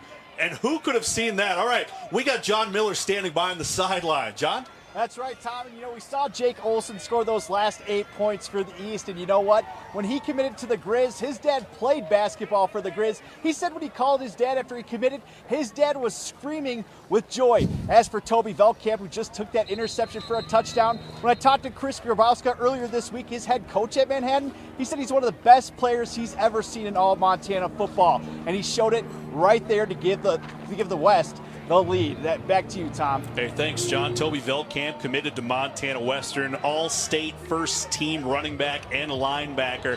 Played just a couple weeks ago, last week actually, in the Class B All-Star game, and he plans to major in business at Montana Western with a minor in farm and ranch operations. One of those rural kids who's going to have a bright future for the Montana Western team and in life in general. What a play, though. A little electricity on this field tonight, huh? Yeah. I can't tell if it's hot in the booth or if we're sweating from some of these these lightning strikes. Holy cow. All right. So let's see how the East responds here. It seemed like they had this game kind of going their way early on. They were dictating the pace. They were dictating the line of scrimmage on both sides of the ball. But just like that, the West goes on top 15-12. In your Montana East-West Shrine game. Really what opened up the game for the East was their ability to run the ball, and West took that away from them. Be interesting to see if Coach Fitzgerald comes back and tries to establish the run. Yeah, he wants that big heavyweight fight. Without a doubt. Some talented runners and skill players. Looks like we got an onside kick here. Oh, it's on the ground, and it hit the East player. That is a West ball. Oh! Wow. 2 onside kicks in a row. You have got to be kidding me. There is a flag on the field. Does it have to go 10 yards at this level? Not if the East guy touched it, and he touched it, and it fell on the ground. It should be West ball. All right, having a little conference of the officials here. This game so far. Wow. Talking it over, taking a look at the replay. There it is. Here it is. Hits. Nice he drops bounce it. out. The East place did touch it first, and West falls all over it. That's correct.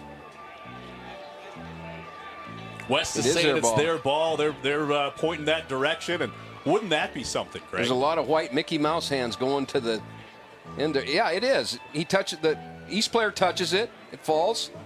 What they're going to say, what they're trying to find out is did the West player touch the East player before the ball touched the East player? I see. That could have been, yeah. So that's what it is. West is saying we didn't touch anybody, and East is saying he was all over me. Looked like it was Preston Medish of Flint Creek who fell on that one. Nice special teams play. How about play. Coach Oliver, 2 onside kicks in a row? I wonder if his wife's family knew what he was like when they got married. I mean, I'm telling you, this guy's a gambler. Holy cow, yeah, that'll put some gray hairs on your head. But should be West ball. It should be West ball. There's still some conferencing between the officials and the coaches. High schools do not have replay. Uh-huh.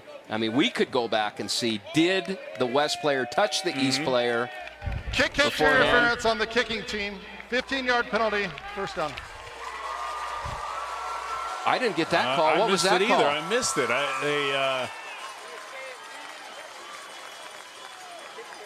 Well, it's going to be East ball. Uh-oh. I'm going to need a rule book. We're going to take another look at this here. So, and a It's on the 15-yard ground, penalty. it So, bounces. was he hit? He wasn't. No. Well, that might have been what the call was. They think there was some contact before the ball got to him. Well, that's why I'm not an official. They're not happy about it. When the ball's at midfield. Okay, Big so they risk. called it kick interference here. Interference with the catch. So that's what it was. So, all right, East. And so he get did. some new life, yeah. He They did. said He it hit. interfered with the catch, the player trying to grab it. So that's what it was. And that'll give the East the ball around midfield, as he said. See Coach Fitzgerald put the ball on the ground. He wants the East to run the ball. I think they're physical. Maybe East a little more physical at this point in time. Yeah, they have the That's playmakers. So maybe soften them up with the run a little bit, then go to some of your all-world athletes on the wings. Would you call that onside kick? Huh? It's tough. I don't know. Come on, it's not a You know, why not, I guess? It's Yeah. not a political question, Tom. Why not? Yeah, I would have called that too. All right, that was then, fun. And dang your okay. work too. It was, I wouldn't have. You could see the mistake that was made. I'm a defensive coach. I wouldn't have done it. A matter of inches there. I mean, it was probably simultaneously when the tackler got to the guy trying to make the catch, but they ruled that it's East ball. So East gets a little bit of life breathed back into them after it seemed like their bags were deflated. If East scores here, you gave the ball back right at midfield after a score, and you were down. Yeah. Oh man, I don't know. All right, so it's all right. Marcus Whitman back at quarterback for the East team. 4 spread out wide. Running back goes to the slot. Man in motion is Jack Waddell of Laurel, and he gets it on the screen. There's a flag on the play.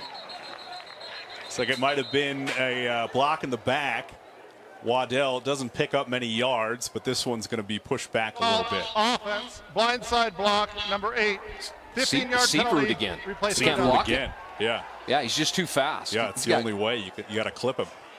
You know, his perimeter play, his space play, he's going to be a great collegiate player. Watch him. They just can't handle him out in space, and so he gets beyond the block, and so they have to block him in the back to slow him down. You see it right there. Yeah, now Missoula Sentinel undefeated, just a dominant offense and defense this year in Class AA. Seabrud, the Western AA co-defensive MVP. He also played running back, rushed for 654 yards and 6 scores.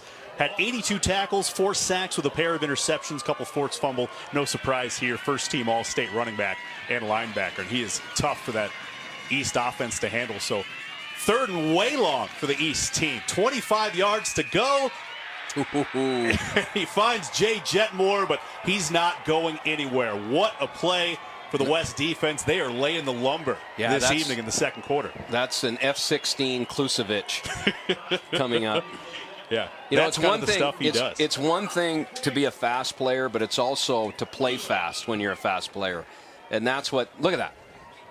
Wow. That's why he's playing for the Grizz. Yeah, Missoula Sentinel won a State AA track and field championship as well. Klusevich, a big part of that in the sprints and the hurdles. Just a fantastic athlete at all levels. Yeah, he saunters forward a little bit. It's a high punt that gets caught up, and not a great punt by any means. The West team going to take over the football at about the 43-yard line, and we're going to take a quick break here with the West on top. 15-12 in your 74th Montana East-West Shrine game. We will be right back.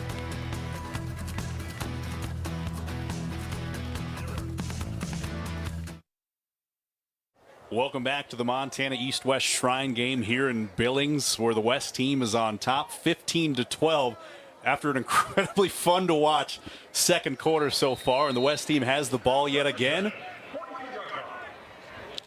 around midfield. Let's see what they can do with it. That is Coulter Janicaro, and he picks up an easy first down off the left side, and they keep going left, Greg. Absolutely. They're getting a seal. They're pulling their guard. Might be an old GT scheme. We used to refer to it guard tackle. I can't to see the replay here, but they are getting the left side sealed. Going to take another look at this one. Coulter Janicaro, quarterback for the Big Sky Eagles. Pulling the backside guard. There he is. Just out of the reach. This guy can move. He is fast. He is strong.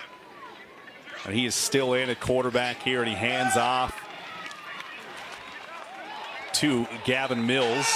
Oh, there might be a fumble on the play, Tom. Cormac Ben. Okay, looks like the East team's pointing like they have the football. There it is. And that's going to be the ruling. Cormac Ben fumbled the ball, and the East team recovers. So, again, punch, counter punch. Those East turnovers. with an answer. And yeah, lots of turnovers in this game. Right, a little so bit of far. fumbles. That's been the difference. Well, I'll tell you what. They're putting the wood to each other. There's no doubt about that. And that ball's popping loose. We're going to take another look at this one. That's Cormac Ben out of Big Fort. Future Carroll College running back. Ball pops it looks out like it's stripped out. Must have been stripped out. I couldn't see where it popped out, but it's ruled. And so the turnover battle currently sits at 2 apiece.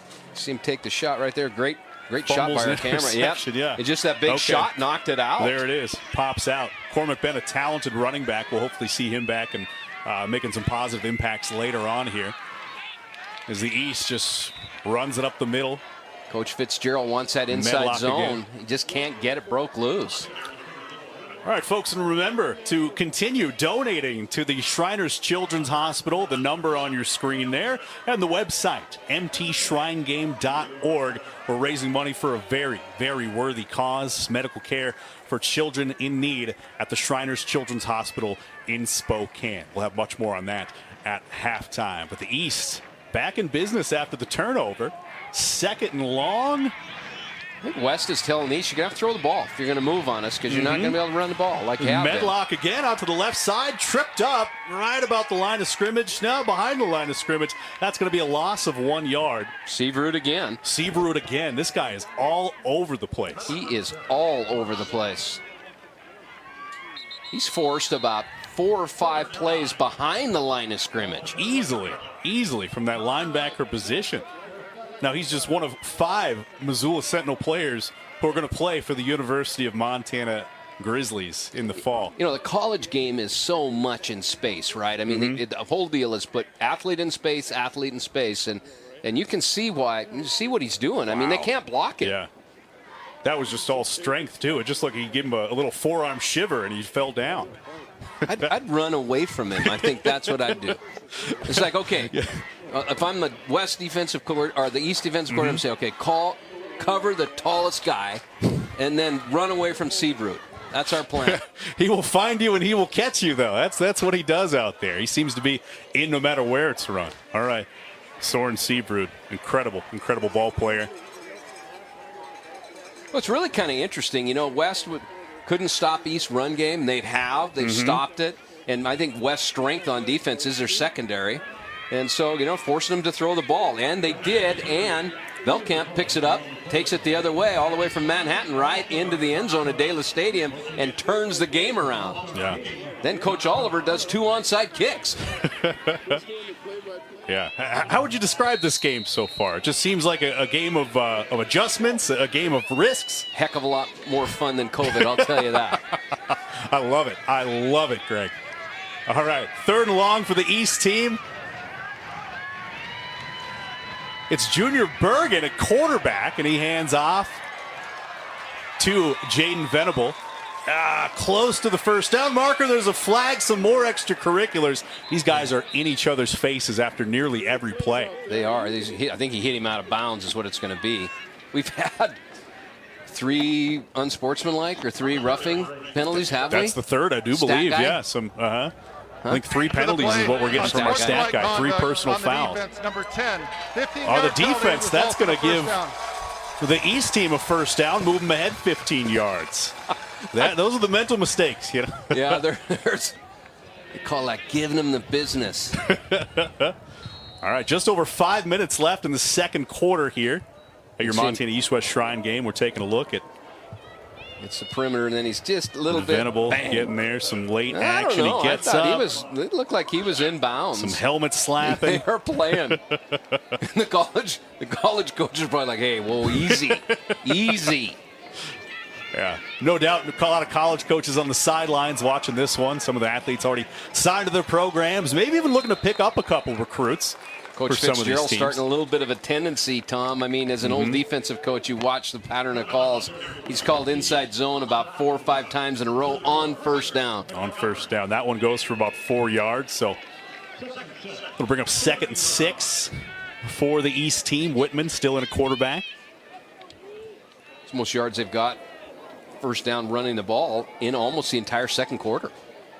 West's done a nice job of adjusting. That's true. Yeah, after that first quarter where they were having their way with it. All right. Whitman joined by Medlock in the backfield again. 3 split wide. Waddell goes in motion, and he gives it to Medlock up the middle, and he's fighting his way for some extra yards. Just short of the first down mark, but a nice pickup for the big back out of Billings. He's a great running back. I mean, he is so patient. He knows how to run that inside zone. Just watch him run this. I mean, you have to be patient, and he is. He's real patient, and he's subtle, and then he's explosive. So just a little step, see that? And then they hit him two or three times. He still doesn't go down. I'm impressed with this kid. Yeah, just as good off the field as he is on it. Wow, look at that. Semper Fidelis All-American. Those requirements, you have to have a 3.5 GPA, be involved in competitive sport, and be active in community service. And he's always been a great student, holding community leadership positions. And there goes spreading out wide, just out of the fingertips. Did the defensive back get a hand on it? He may have. TJ Roush. It's a nice play. Nice play by Roush. TJ Roush, another one of the Sentinel guys heading to the University of Montana. You know, East has a habit of rolling left and throwing right. That's hard to do. Now they went with the field, though. Okay, Tom, here you go. It's 4th and 2. You're down by 3. You're taking a little bit of the momentum back. You haven't been able to run the ball. However, that last run play wasn't bad. Make the call. Come on. I think it's made for us. Look who's in. Okay, here we go. Jaquan Booth, all 315 pounds of him. Short yardage back. He powers through the defensive line, and you cannot stop him when he gets ahead of steam. He just falls forward and picks it up. You know, most people give it to the running back to fall forward for about 1 yard. This big fella goes for 3 yards and picks up the first down. Watch this replay. You step in front of him. He's 315 pounds. You step in front of him. No, I'm not going to. Watch him. And then he accelerates forward. Yeah. Watch him take a little leap here. It's a little leap. Boom. Just bang, bang, bang, bang, bang. Just threw all about it. I felt that Booth moved a little bit when he jumped. That guy can move. All right. First down for the East in a big spot right there. Whitman scrambling around, evades the tackle in the backfield. There is a flag. Could be a block in the back. Might be a face mask as well. Moves his way to about the 20-yard line, but it appears this one might be moving back. A little more about Jaquan Booth. So this is a real good tidbit. Our Casey Conlon did a story on him a few years back, and he was in Mighty Mites football, and they kicked him out because they thought he might hurt some of the other players. Don't say that loud here, because if he keeps running the ball in the middle, they might say that again. It seems like an unfair advantage. And, you know, here's another fun little tidbit as well. His pregame meal, he says his grandma cooks some steak and potatoes, maybe a little broccoli with cheese, and that's what he eats before every game. Just in from Joey Sider, the driver's ed person. They're up over 17,000 now. How about that? Yeah. $17,000. I feel like less than 20 minutes ago it was at 11,000. So keep the donations coming. There's that number on your screen. Here's the East team again. Whitman finds Medlock, but that's going to be a loss. Nice job sniffing that out by the West defense. Yeah, Klusewicz again. He's flying that F-16 out there. They want to do a big shout out to their telethon crew: Diane Zora, Shelly Taylor, Robin Nagel, Ayla Tovas, and Ruby Peck. Some friendly voices on the other end of that line. You want to make sure you call that number on the screen. We'll take another look at it. Or go to MontanaShrineGame.com. That's MTShrineGame, MTShrineGame.org rather, not .com. That's a place you can donate as well. And we want to keep the donations coming in. We hit 17,000. Can we hit 20,000 by halftime? Just about 2 minutes left. That's our goal. Make sure to call those people. What were their names again? We got Diane Zora, Shelly Taylor, Robin Nagel, Ayla Toas, correct me if I'm wrong, and Ruby Peck. Those are the people you're going to be talking to if you call the number on your screen, 1-833-358-2182. Keep those donations coming for the Montana Shrine Game and the Children's Hospital in Spokane. You guys better wait around for halftime because we're going to talk to the ambassadors for the East-West Shrine Game. We have Grant and we have Lexi. Just incredible stories. John's going to interview them down on the field. We'll get there when we get there, but right now we still got 2 minutes left of football in a very back-and-forth, fun ball game. And I'll tell you what, Coach Fitzgerald does not want to give the ball back to this West team with any time left at all. Yeah, without a doubt. So it's going to be 2nd and 24. A lot of ground to make up for this East offense. He's got 3 out wide, does Marcus Whitman, Medlock in the backfield with him, and he's looking to his left. Nice pickup by the offensive line. Junior Bergen. Oh, bobbled it. Nice play by TJ Rauch to get a hand on that. It looked like they were fighting for it as they came down. Bergen may have had it, but he landed out of bounds and then bobbled a little bit. It's just great secondary play by West across the board. You know, they went after Lowry early, and now they're back on the other side of the field. They're trying to find success, and they're not finding it.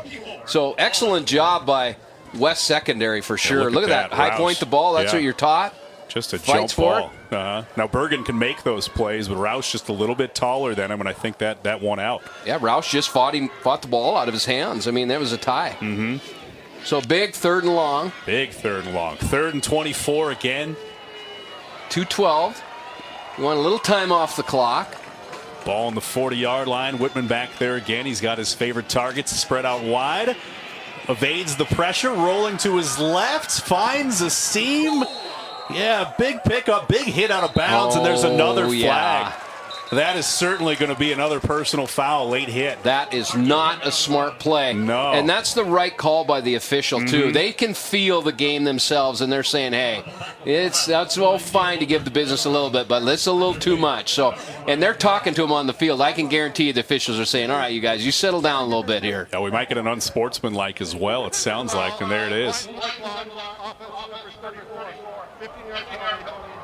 Oh, it's on the offense. I didn't see that. I missed it as well. Okay, so they're going to be pushed way back. Now, we're going to take another look at this. Let's see what happened. So look inside. We missed the blindside block, meaning you can't run blind and then get picked up. Whitman. Right there at the end, I think. Okay, gotcha. Yeah, right there at the end. Uh-huh. Now, the officials doing a nice job of keeping this game safe. Yeah, you know, the players are all-stars. Right. The officials are an all-star crew as well. Yep, I see it. I didn't miss it. Didn't need to do that. Right along the sideline. A couple players in front of us with our view, but that's exactly what it was. So now we got 3rd and 32 for the East team. 3rd and 32, and the fastest football player in the state, number 9 in the back there. Whitman hits Bergen, and he can make some things happen if he wants to. Maybe picks up 10 yards on the play, but it's going to be 4th and long now. Here's what you didn't want. You didn't want him to go out of bounds. Yeah. That's what you didn't want. Yeah. Stops the clock at 1:57. You could have bled 30 seconds off. Yeah. That's not good clock management. Yeah, now you're going to have to give it back to that West team who seems to have all the momentum right now. Yeah, and they're like trying to play a miniature golf course right now. I mean, how do you defend them? I mean, through the clown's mouth, over the windmill. I mean, holy cow. Oh, they are having fun out there, just playing backyard football. The crowd getting into it as well now, too. Got a nice crowd on hand here. All right, so it looks like they are lining up to punt. It's Berkeley again. Gets it away. Another high floater. Not a lot of distance on it. Some air. And it's going to be fair caught at the 25-yard line. And that's where the West will have a minute 50 to work with. We're under the 2-minute mark here at the Montana East-West Shrine Game. And if the West can get some points on the board here before time winds out in the first half, I mean. Well, here's what has to happen. The East has to shore up their right side because there's a weakness over there, and it's opened up the West game for them. I would be willing to bet that they're going to go to Olsen somehow. Yeah. You just can't cover 6'8". It's tough, you know, especially when, I mean, it looks like some of these defensive backs and linebackers and safeties trying to cover them. I don't know that any of them are over 6 foot. They give up a lot of inches to that big fella. Dayton Bay in the backfield finds his man. That's going to be, is it Clue switch or Tedesco? I think it's Tedesco. Yep, he's on offense. Tedesco's got his jersey pulled up underneath. Yeah, so it throws us off. It looks like the top of a 9, but it's actually the top of an 8. So that's Dexter Tedesco at a Helena High, who's had himself a heck of a ball game tonight. Yeah, they found success on that left side again. It is to the left, yeah. Let's see if they go back to it. They got 3 receivers to the right. Bay rolling right. Just escaping the arms. Throws it away in the direction of Jake Olson, but that's a good defensive play. You know, 119. Is that Paul Brott in there again? Yeah, 119 left with 2 timeouts. So they have to start working the perimeter. So, but in order to work the perimeter, if you can't let them stay in the pocket, you got to roll them. So that limits it to one side of the field, which creates a huge advantage for a defense. So let's see if he just drops back and tries to work the perimeter. See if they can keep Brott out of there. Yeah, it's tough. No, they haven't been able to do it all day, but 3 receivers lined up to the right side again. Bay. Dietrich lined up wide. There's Brott wide. Brott tried to get in there, but they get Olson, and he picks up a first down, a gain of about 4 yards. Enough for the first down. He is also tough to tackle as well. He can catch. We're going to take a look at this one. There's the big fella, 6 foot 8 inches. Just a little turnaround route. It's called a little hide route. You look at him on your screen, and it really doesn't do justice to just how big he actually is. All right. Little screen pass. Dayton Bay hit as he throws.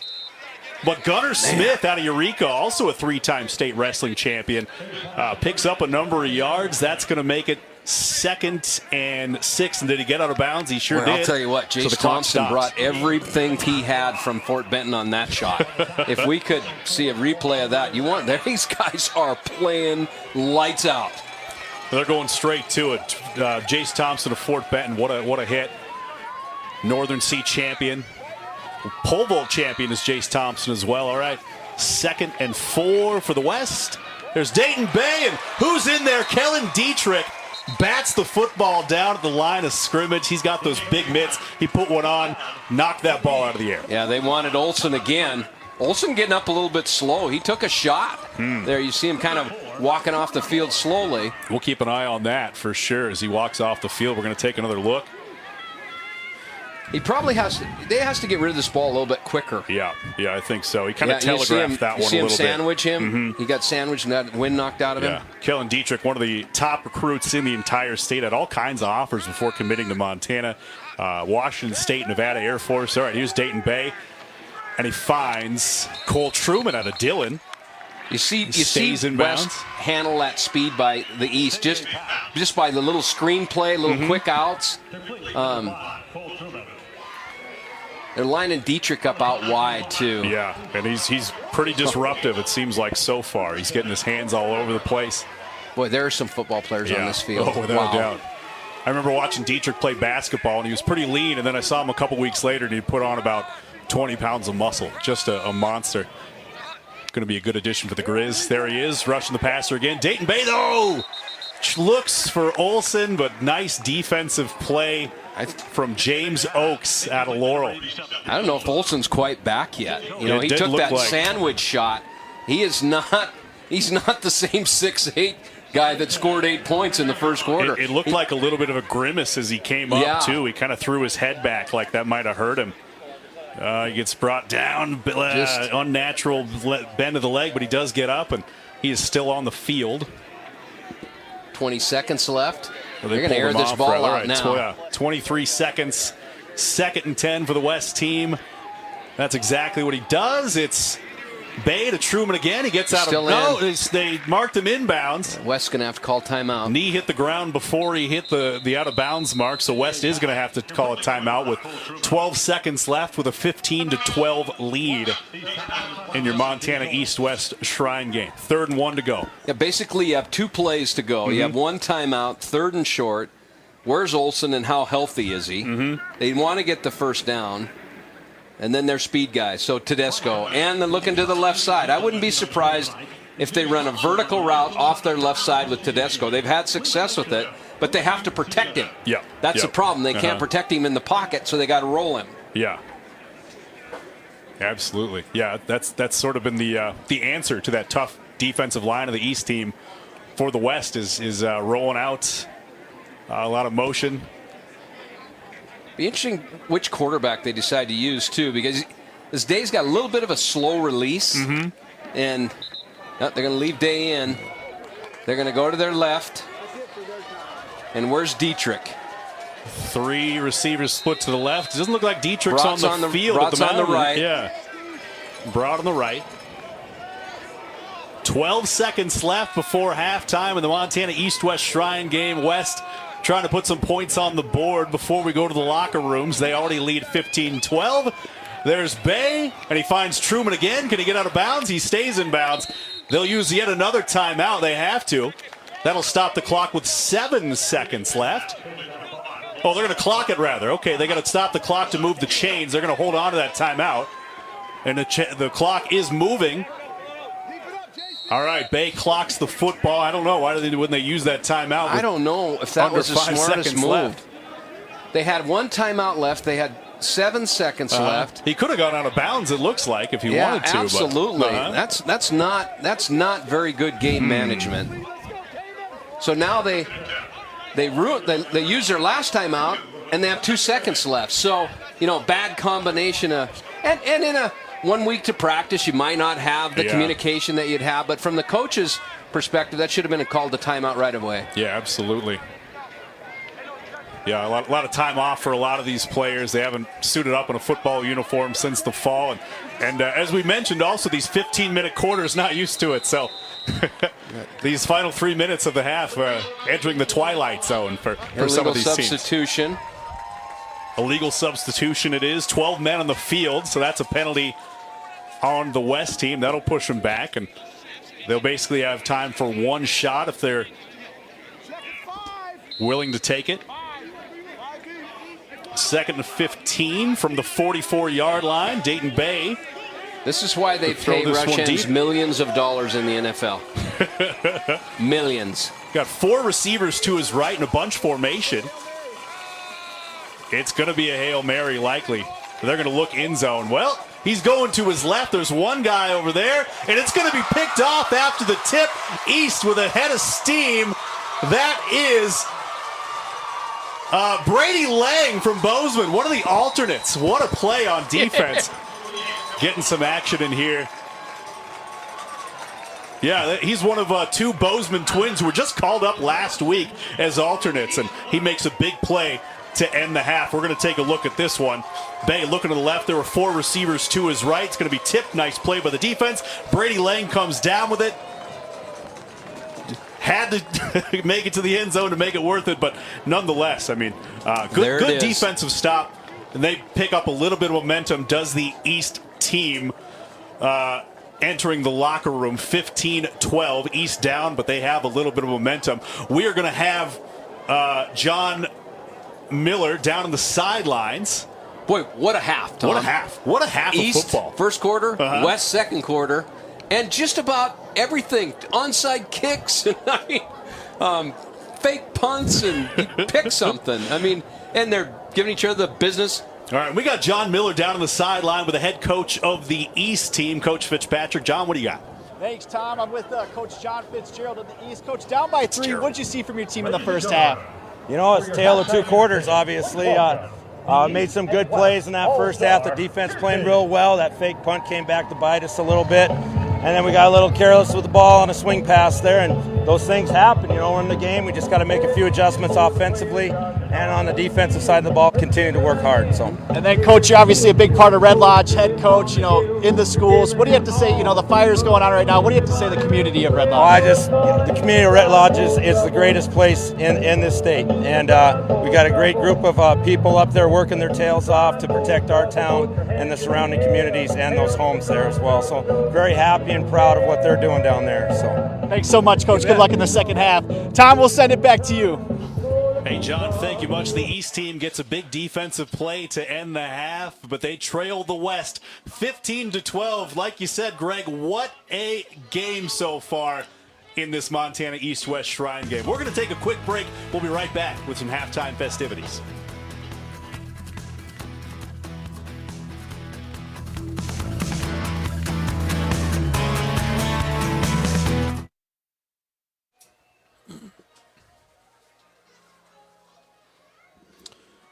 And welcome back to halftime at the East-West Montana Shrine game where the West team leads the East team 15-12 in what's been an incredible matchup so far. This one's been unpredictable, some fun plays, and a lot of interesting play calls. We're going to take a look, though, at the Man Mortgage plays of the quarter. And I'm going to predict we're going to see a lot of West in this one after some of the things they did. All right. Let's take a look. I wonder if we'll see Olsen catching the ball. Do you think? I think so. There's Bay looking for the there big he fella. Is. And he comes down with it. At least a 6-inch advantage on the defensive back there. That was Johnny McCluskey. He's 5'10". Right? Johnny McCluskey at 5'10". There's Olsen on the 2-point. 6'8". That's same not thing. fair. They didn't show the quarterback in there, but that was kind of like a Tim Tebow jump pass. And then, of course, we got Veldkamp with the monstrous, game-changing interception to pick six. That one kind of, turned the whole game around, the complexion of this ball game after he got that one. So those are your Man Mortgage plays of the quarter. John Miller is standing by on the sideline with a very special guest. John. Yeah, Tom, I'm sitting here with Imperial potentate Jim Smith. Jim, what did you see from the first half, maybe from the game, that you really enjoyed?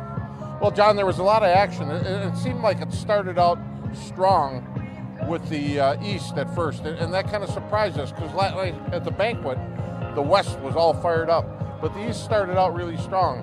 But ultimately, the West woke up, and it became a real ball game. I mean, it's really a great competitive ball game. They're all having a good time, and they're all playing great ball, so it's fun. And then, of course, it's so nice to be back. What's it like to see the football, the Shrine game back here in Montana? Well, it's great to be. This is always this is the 74th annual. This is we have Shrine ball games all over the country, and this is one of the best. It really, truly is.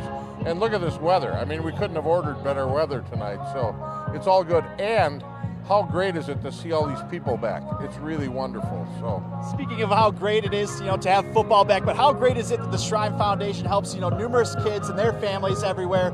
What specifically does this foundation mean to you? Well, it means that's why I do what I do. We've had Shrine Hospital since 1922. Treated over 1.5 million kids since 1922, regardless of their ability to pay. And because of that, it warms my heart every time I see one of them. We got a couple nice patient ambassadors here, kids that are patients in our Spokane hospital, and it's just wonderful. And anybody that would want to help, all they have to do is go online, go to ShrinersHospitalsForChildren.com, and they can help in any way they want. It's wonderful. And those of you that have seen our commercials on TV, Little Alec, it all helps. It all helps. Our budget this year is $1 billion to keep those 22 hospitals going. So it's all good. It's all great. Awesome, Jim. Thanks. It's been a pleasure to meet you. John. We're going to send it back to you in the studio, Tom. Thanks, John. Hey, thanks, John. Just an incredible night here in Billings. I love the crowd shots, all these people enjoying some football on a Saturday night in Billings. All right, we're going to take another break. We'll be right back.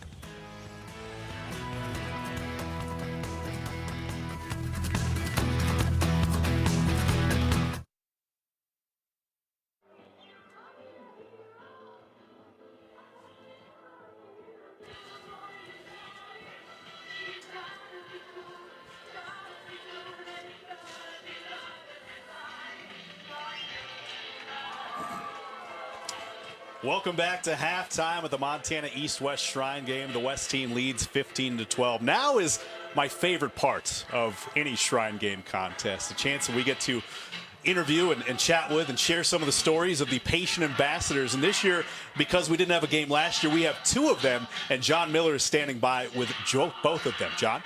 Yeah, Tom, I'm here with the Shrine ambassadors. We have Grant Heaton as well as Lexi Emineth. Grant has Duchenne's muscular dystrophy. Grant, what does it mean to be honored here today? What does it mean to be honored here today, Grant? What do you think of all this? It's good. Yeah. I understand you're watching a very special player here today. Who are you out here watching? Coulter. Who is it, Coulter Bales? Yeah. Have you seen him do anything great tonight? Yeah. Yeah, Coulter Bales, the defensive end from Laurel. Grant, it's been such a pleasure to meet you. Other ambassadors, Lexi Emineth. Lexi suffered from severe scoliosis, which was helped by the Shrine Hospital, helped her fix her back, and now she's a perfectly functioning 18-year-old.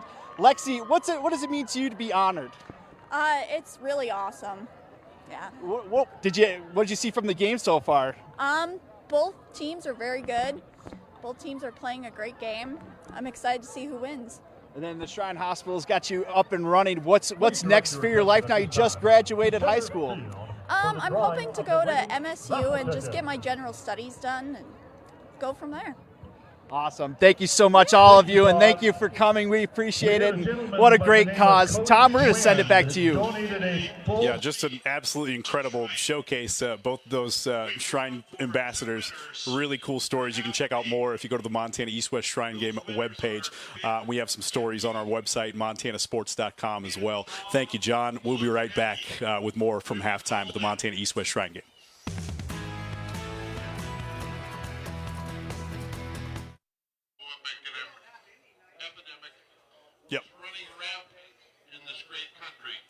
Back at the Montana East-West Shrine Game, our John Miller is on the sideline, standing by with the head coach of the West team, Dane Oliver. John? Yeah, Tom, I'm here with Dane Oliver. Dane, you guys have the lead by 3 points right now. What did you see from your team in the first half? Hey, listen, we had 2 turnovers. We played the first quarter in Wyoming. I thought I was at their Shrine Game, and we're up 3 points. So defense, we scored on defense. I'm having a hell of a lot of fun right now. And it's a great environment here. Speaking of fun, Coach, you want to see a packed house tonight. What's it like to see all these fans? Listen, football's back. It's nice coming out of this pandemic that people are out supporting these kids, mainly the Shrine kids. Coach, thank you so much, and good luck in the second half. It's nice to meet you. Thank you. And we'll send it back to you, Tom. Hey, thanks, John. All right, we're going to take a look at your first half highlights and what's been just an incredibly fun game to watch. Back and forth in this one. East had things going early on here. That is Marcus Whitman to Junior Bergen. He brought it across, getting some early action. There's that blocked punt from the East. That was one of the first big breaks, led to a safety, made it 5-2 East at that point. The West would come back.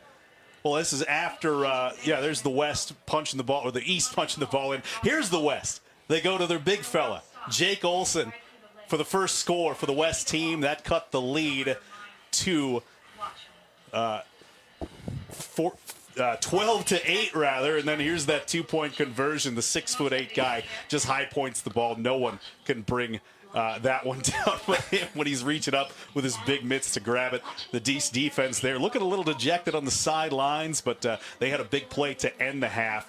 So we're going to take a look at some of the stats in this game so far.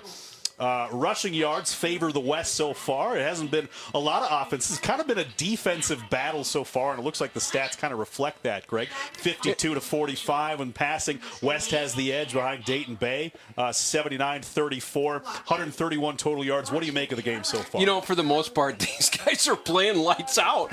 I mean, they've had penalties and unsportsmanlike conducts. I'm not laughing at that. I'm just surprised, but I think what it says is these guys are so excited to play. They're just playing. A lot of passion in this game. All right, we're going to take another break. We'll be back with the second half kickoff in just a bit.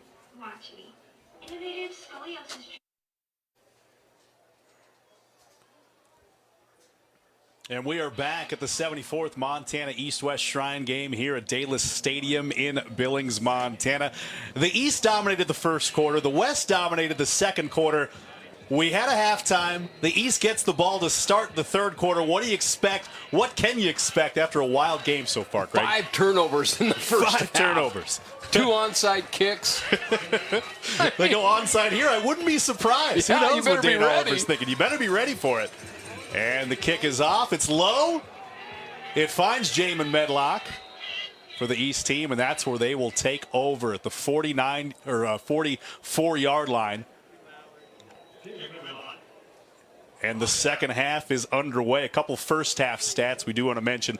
Dayton Bay, 11 of 22, 79 yards passing. Jake Olson, 32 yards on 3 receptions, plus that 11-yard touchdown. Dexter Tedesco, 17 yards rushing, but he's been pretty effective when he runs it. For the East team, Jamin Medlock with 18 yards rushing. He's your leader. Junior Bergen, 15 receiving yards. He's your East team leader. And then Marcus Whitman, 7 of 13 for 36 yards passing. And he begins, Carson Hunter begins the second half at quarterback for the East team. They hand it off. They pick up about 2 yards. Yeah, West doing a nice job again. Coach Fitzgerald starting out with inside run on first down. That is West a pattern. West just shorted up. I mean, they've really done a nice job, and East hasn't done really much. Tried to run the ball outside, just staying with that inside run game, and kind of West playing West's hand. And remember, folks, take a look at that website and that phone number on your screen. Keep the donations coming. mtshrinegame.org. Carson Hunter spins around, hands it to Eli Abe, or rather Jaden Venable from Miles City. That's the Miles City connection, and these guys are absolute record breakers for Miles City. Yeah, great play by Lane Carter out of Hamilton. You see him come up on the outside. Watch this. He just comes up, makes a great stop, and then just a big body slam. How about that? Not bad. Souffle. Not bad. Now, Carson Hunter at quarterback for the East team. He's committed to Dickinson State. Holds Eastern A passing records in yards, touchdowns, completion percentage, and passing yards as well. And, of course, Miles City won a State A title in 2019. Fell short here. There's Hunter finding Junior Bergen on the right side in space, and he works his way over the first down yard marker to move the chains for the East team. That's one of the first plays that we've watched the East throw the ball outside. And it was effective as well. Yeah, he had plenty of space. And you want Bergen to touch the ball 20, 30 times a game. You absolutely do. This one's going to come right in your living room, folks. Watch it. All right. Junior Bergen, you got to get him going. That guy can make some special things happen. Bergen, of course, a Montana State commit, flipped his commitment to the Grizz, so he'll be suiting up for Bobby Houck and the Montana Grizzlies. And that's Cormac Ben yet again getting the handoff for the East team.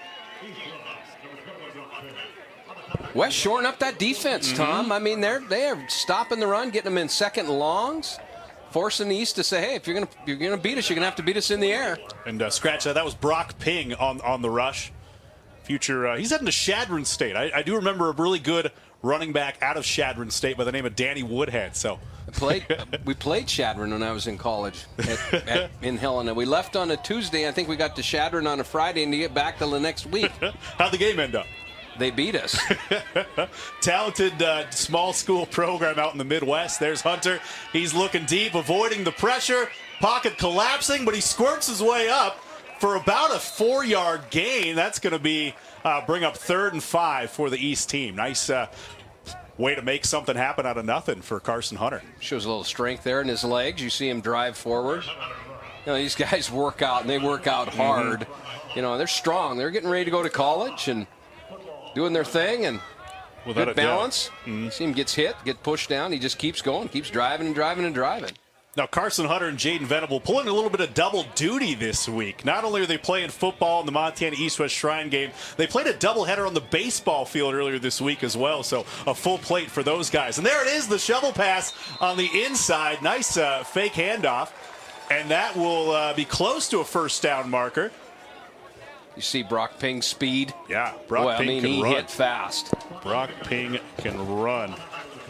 He can run. Now, Ping, a senior at Billings Central this year, transferred from Billings Senior. He had 657 yards in the regular season on 82 attempts, so that averages out to 8 yards per rush. So that guy could absolutely fill up a box score. And here it is again. This is my favorite lineup.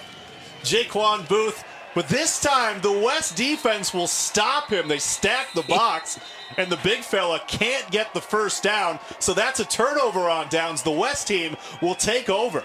That defensive line for West has really come to play, especially in the second quarter.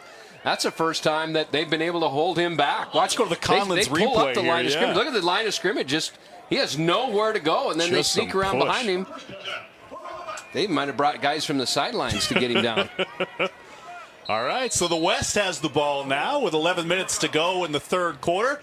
1st and 10 from the 37-yard line. Coulter Janicaro, incredible athlete, in at quarterback for the West team. He's got 3 to his left, right, 2 to his left. A man in motion, works his way in. Kind of reminds you of like a Troy Anderson type run for Montana State. Just a little patience. Gets a couple of yards. He's tough to bring down. He is tough to bring down. And remember, the West had great success on their offensive left side. and pulling that guard, that backside guard, the Evans player out of Helena High. Yeah, Evans, future Montana Grizzly. Giannacaro lining up again, 2nd and 5 from the 42. Man in motion is Tedesco again. He pulls it down. Does Giannacaro, leaps over a defender and picks up about 2 yards. Now, Giannacaro, as a quarterback for Missoula Big Sky this year, he had, get this, 1,170 yards rushing, 1,102 yards passing to go along with 20 touchdowns. Yeah, he's an accomplished player for sure. Of course, his brother Levi plays linebacker for the Montana Grizzlies, was in the Shrine game a couple years ago. I think he was an MVP of the West squad. So 3rd and about 4. Giannacaro, hard count, doesn't draw anyone off.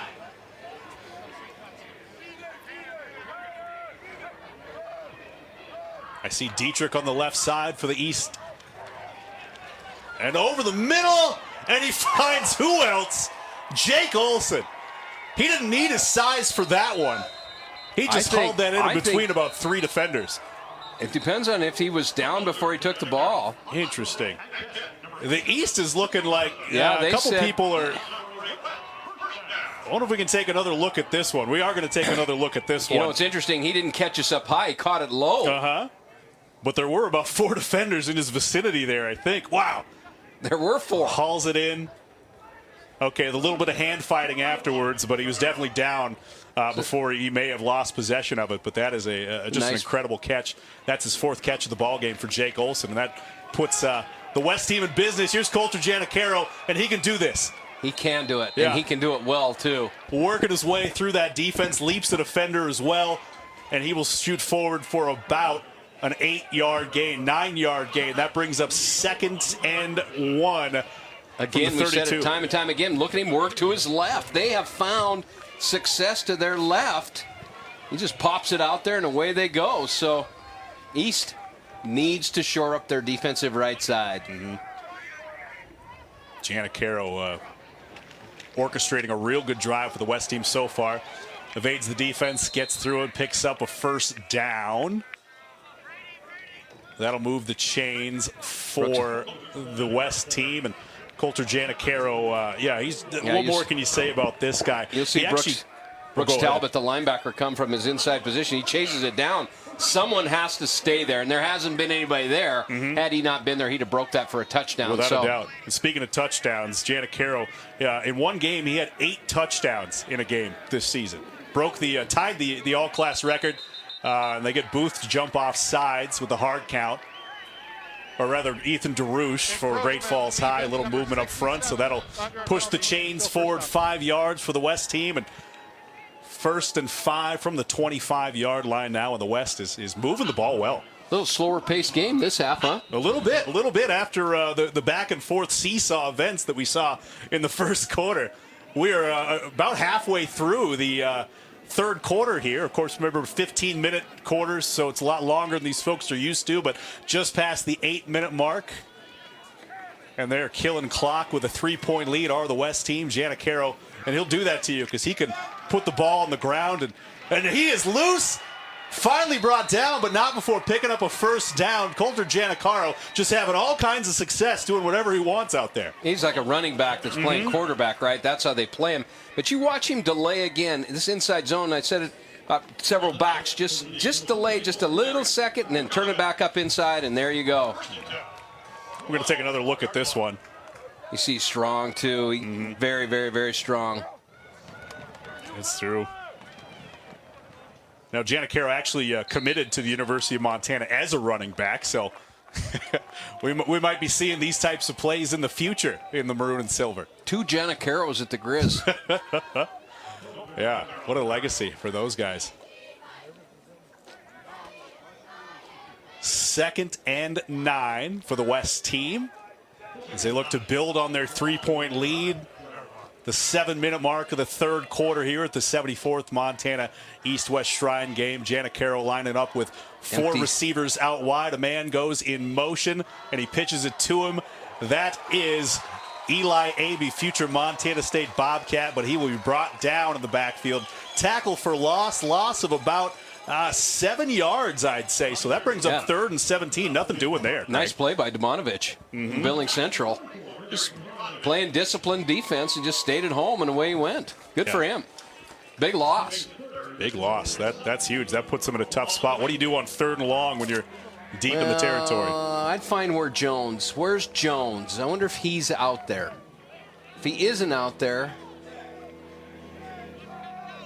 So Dayton Bay comes in on a clear passing down, and that's exactly what he does. He throws it up, and his receiver comes down with it.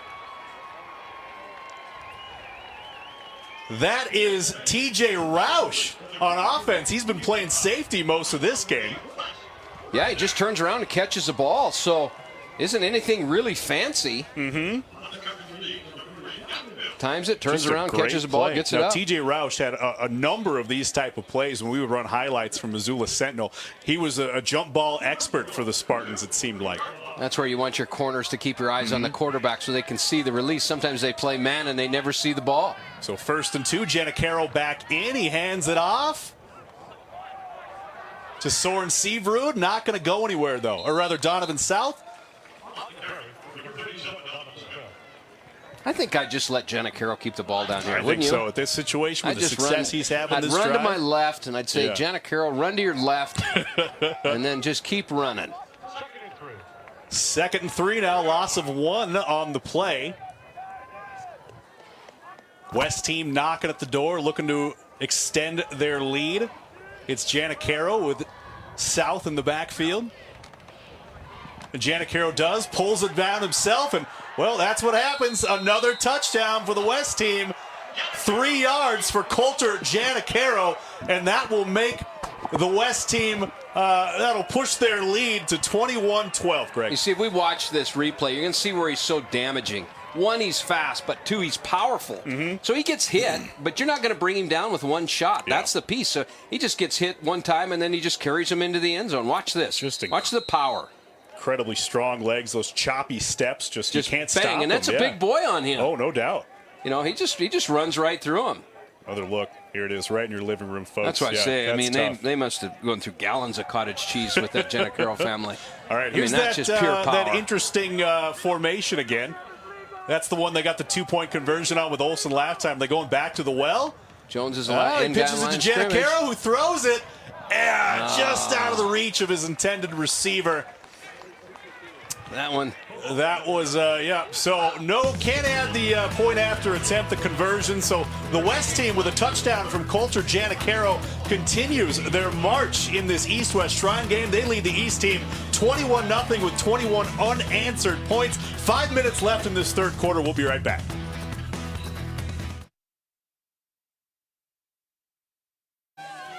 Welcome back. So, the West team with a touchdown in the 3rd quarter. 5 minutes left remaining. They put on top 21-12, set to kick off to the East team. And we just want to plug that donation number again. If we could, log on to mtshrinegame.org or call the 1-800 number, 1-888 number on your screen. Keep those donations coming. Do we have any more updates, Greg, from your folks back there? They just said they're lonely, sad, no one's calling. Give them a call. It's just keep them company. Really sad down there right now, and this is a happy night. 1-833-358-2182, the number to call to donate to the Montana East-West Shrine game and the Shriners Children's Hospital. That kickoff goes out of bounds, so that's a penalty. And it looks like they're going to re-kick it is what I think I heard the ref say. They may take it at the 35. All right, we're going to take a quick break. We'll be right back with the East taking over on offense.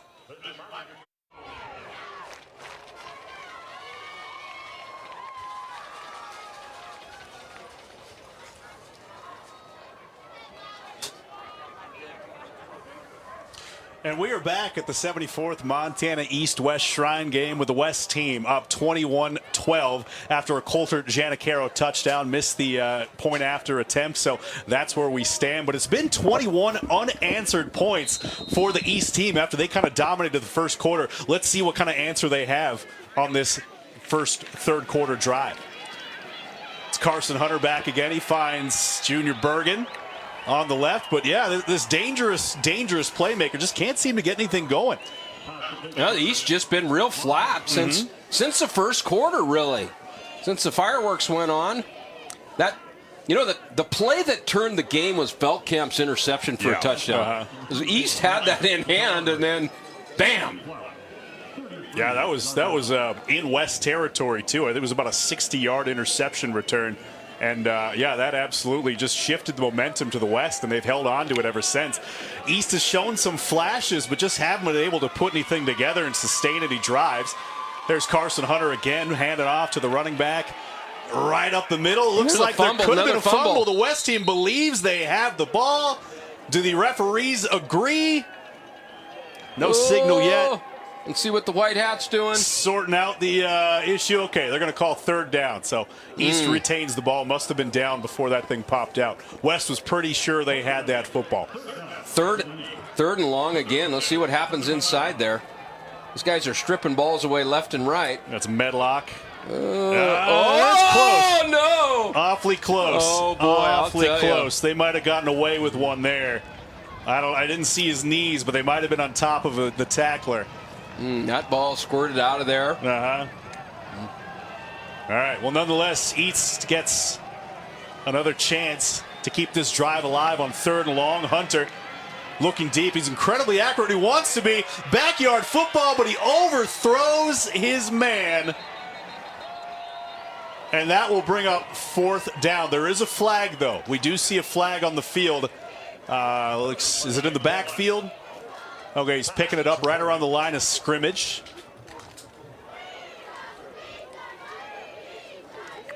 Downfield on the offense, number 60. That penalty is declined. On the offense, decline. So 4th and 10. And another fruitless drive for the East team. Can't answer any sort of fireworks that the West has been able to offer. So Jackson Berkeley goes back to punt yet again on 4th and 10. I want to thank people for their donations, checking with Joey, and he said the phones are lighting up. So thank you, everybody. They're not so sad. We don't want anybody sad. They're happy. Exactly. I wish there was a smile meter we could put on the screen to see just how nice and happy the phone bank people are. But, yeah, they keep getting donations coming in, and that's a good special teams play from the East team. East finally got a decent punt. They've been struggling with punts. It has been. They've been kind of high and floaty for Jackson Berkeley. All right, so the West will take over, up 21-12 with 3:09 left in the third quarter. We'll be right back after the break.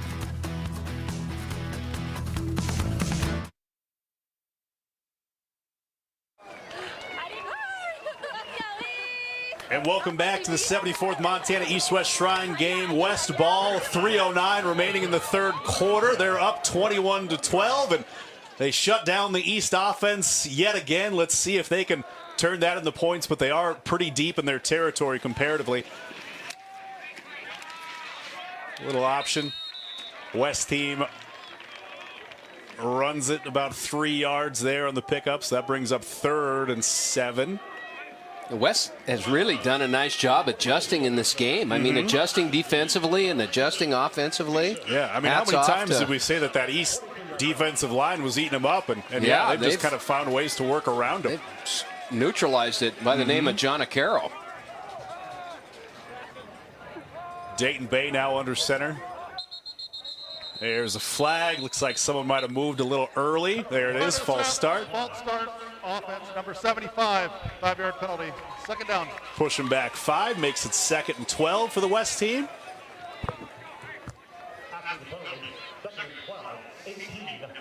Yeah, those names we were calling earlier, the Paul Brotts, the Kellen Dietrichs, like we haven't mentioned them as much because they've been kind of neutralized with some of the things and the adjustments that the West team has made. Oh, under pressure. He gets it to Gunnar Smith, and the 3-time state wrestling champion lays a hit. Wow. Lowers the shoulder, gets past the defense, and that's going to be a pickup. He stepped out of bounds. Okay. We're going to take another look at this. How hard he runs this ball. Yeah. I mean, and he's, that's the one thing about wrestlers. They understand leverage, right? Better than anybody. And just look at that. Just boom. Hand fighting, all that stuff. We got the Conlon's Furniture replay, taking a look at that. Were you a wrestler? Did you wrestle, Smith. Tom? I did not. I like my ears too much, but I respect every wrestler who puts on the singlet. Those guys I know, they have funny looking ears, don't they?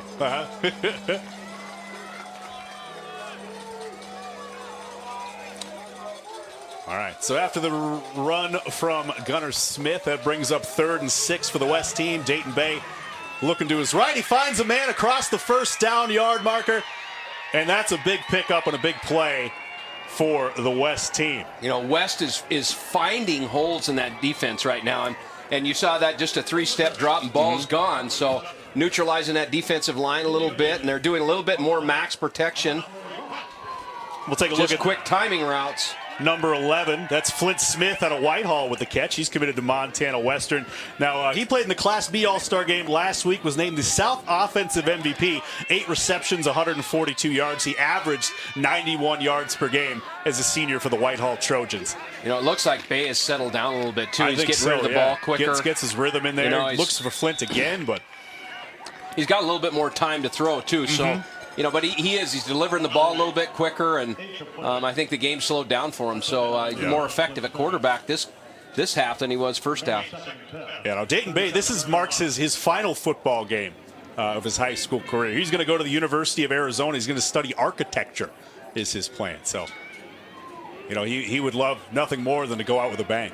Well, yeah, because the last game he played before this was a state championship That's correct, win. Yeah, what a way to finish it. All right, minute 38 left. 2nd and 10 for the West team. Bay gets it out, but he was there a little bit early. Just a little bit early. Connor Murray from Fairfield. I think he climbed pass interference. He was climbed over on the back. top of his back a little bit. I think that's more than what it was. But what's more impressive is you see West finding their rhythm offensively. You see Day leading it. Just the ball's out and much quicker, and he's getting protected. So East got to maybe do a little bit something different. They got to tighten that coverage up a little bit and turn those big boys loose up front. We'll take a look at this replay here. If we can see that replay again, you can see how close that rush is. In the first quarter, that rush was getting and flushing him, and now coaches probably said, "Day, just hang on, just a little bit longer.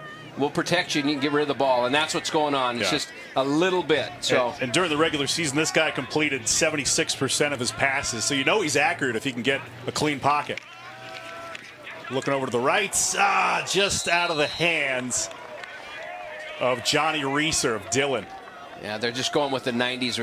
Football coaches refer to it as a 90s game. 1001, 1002, ball's gone.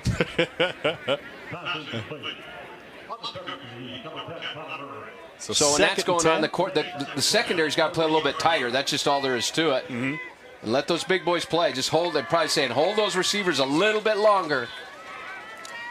Dayton Bay in the backfield, joined by Gunnar Smith again. 2 to his right, 1 to his left. Man in motion. That's Dexter Tedesco again. He hands it off to Gunnar Smith. He leaps his way for a 2-yard gain on the sweep right.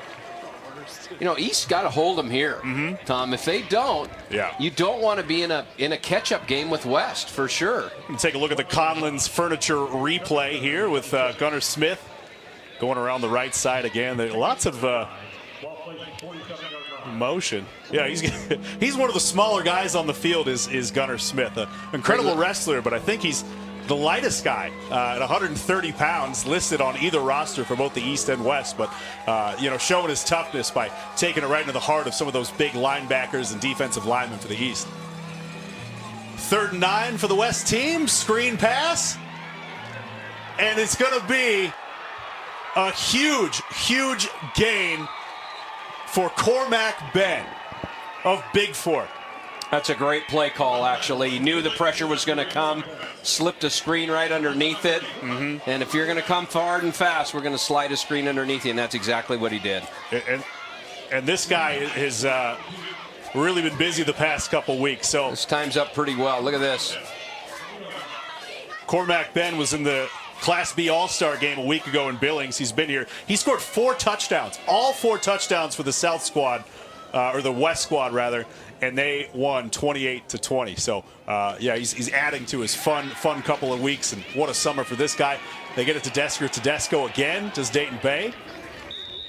Tedesco's really been the guy that's kind of broke the game open for West. You know, he's got himself in space. And all right, there's a quick timeout on the field. We're going to take a quick timeout as well. Well, actually, no. We're at the end of the third quarter. It's fourth quarter time with the West team marching with a 21-12 lead. We'll be right back in just a minute.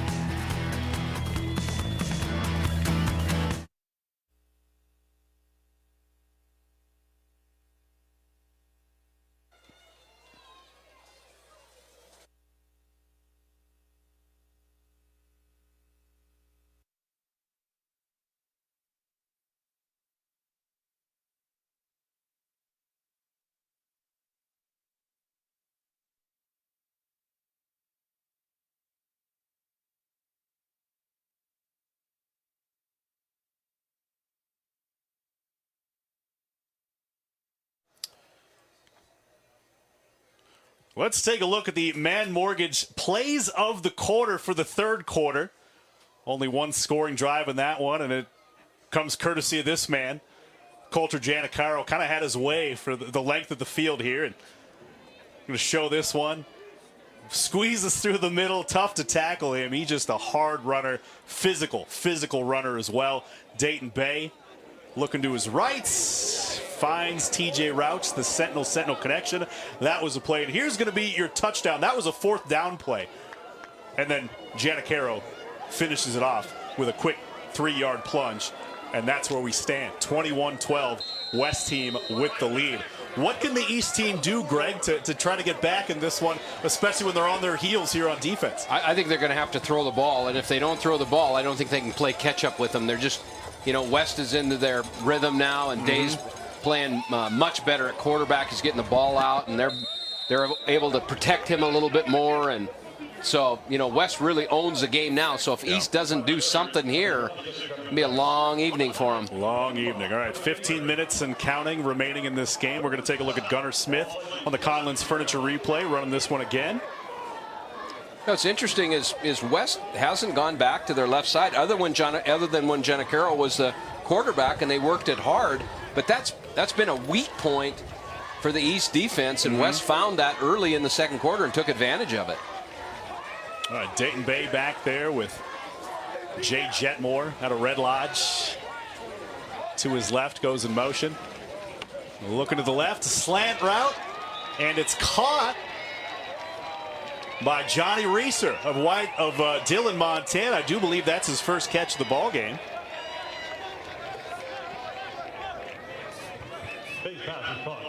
Getting involved on the just action. We're going to take a look at replay. A little square in. They run the safety out, and he cuts it hard inside. This is hard to cover. And outside linebacker really is responsible for that, but he gets no drop, so he can't get underneath it. This is Johnny Reeser's last football game as well. He's heading to Carroll College, but he's not playing football. He was also one of those guys added to the roster as an alternate. Getting some playing time. Got to be exciting getting that call after Christmas Day. Colter Janicaro looks towards Dane Oliver for a signal. I don't see the play clock. It's high school, so they don't have one. They got to be coming close to it. Clock's ticking, yeah. I don't. Wow. Who's keeping track? Oh, there we go. Okay. Okay, there's the timeout. They called the timeout. All right. Little miscommunication from the offense, and Coach Oliver wasn't sure what the play was. And with that timeout, we're going to take a timeout as well. 21-12, West with the lead at your East-West Shrine game.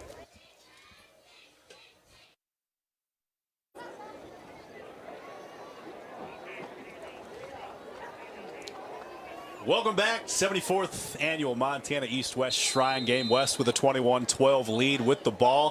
Facing a 4th and short. They haven't been shy about going for it anytime they're in East territory. They do it again.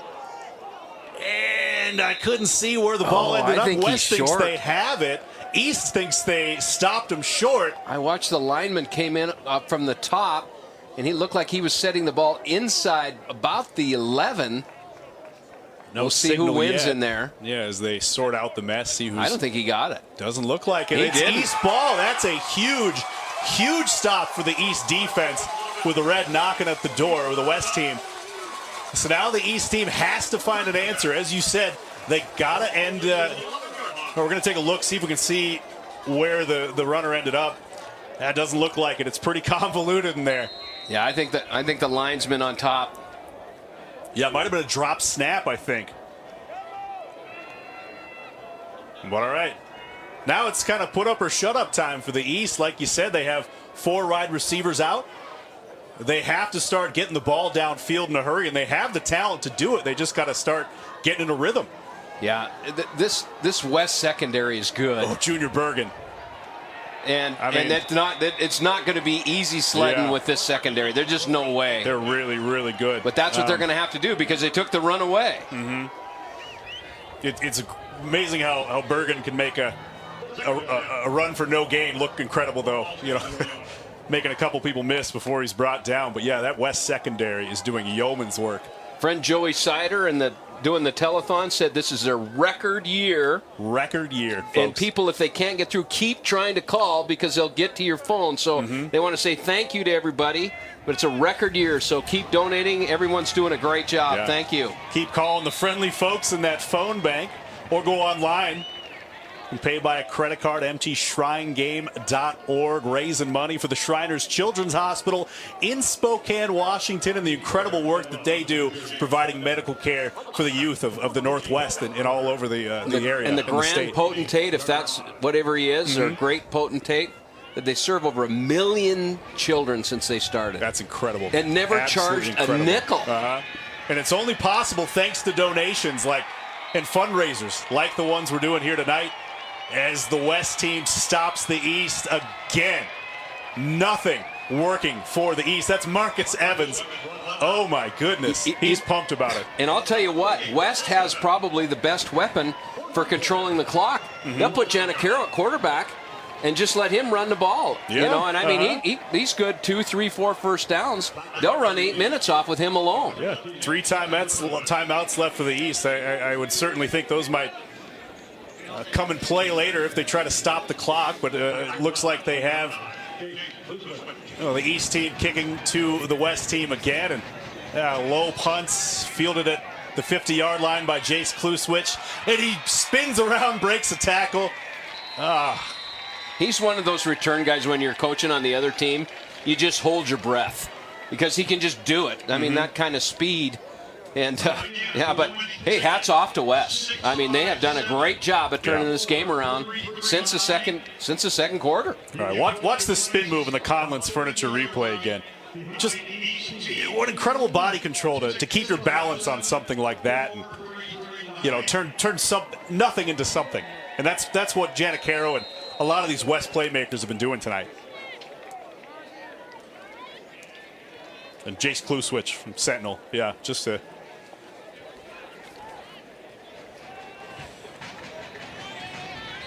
West's not afraid to put it in the air, just in ball control. Just why not? 1,001, 1,002 balls gone. So the East secondary has to tighten things up. Dayton Bay back under center for the West team. And little handoff not going anywhere. Loss of 1 for the West team brings up 2nd and 11. 9's a 2-possession game, right? Has scored twice to win. Yeah. One of them being a touchdown. At this point, it's kind of got to be a 3 and out for the East defense, or else you're running out of clock to try to make up that difference. 2nd and 11 from the 43.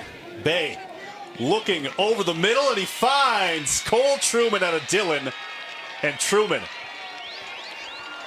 makes him pay. Yeah, Day just running read routes. He's just reading the outside linebacker, and whatever he does, he just throws the opposite way. Yeah, watch his hands if we show the replay here in the Conlon's Furniture. That thing just sticks to his hands. He evades that defense. Cole Truman, he's going to Carroll College next year. Team captain, all-state, all-conference wide receiver. 4-time academic all-conference selection as well. He's going to study civil engineering. Okay, we have to mention that we just got a $3,000 donation into the telethon as well. $3,000 $3,000. Remember, that's going to be matched by the Dennis and Phyllis Washington Foundation. So $3,000 turns into $6,000 if we get up to $10,000. So looks like a flag on that play. I believe it's going to be coming back for the West team on 3rd and short. number 87, 5-yard penalty, replay 3rd down. Illegal man downfield. That was Jake Olson. Haven't called his name in a bit, not since early in the 3rd quarter. Could have been a little bit of a pick route or rub route. Offenses cheat. They do. I'm a defensive coach. They cheat. They call them rub routes or you'll they're be the illegal first to pick call them out. routes. I like it. Now, folks, the $3,000 donation came in. That is incredible. We got to keep it coming, man. I mean, this thing raises annually, somewhere close to $100,000 a year. Go to mtshrinegame.org. Call 1-833-358-2182. Keep that money coming. Keep the kids getting health care at the Shriners Children's Hospital in Spokane.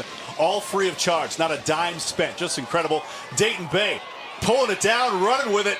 Slides close to the 1st down marker. Looks like they mark him a little short, so that'll bring up 4th and 1.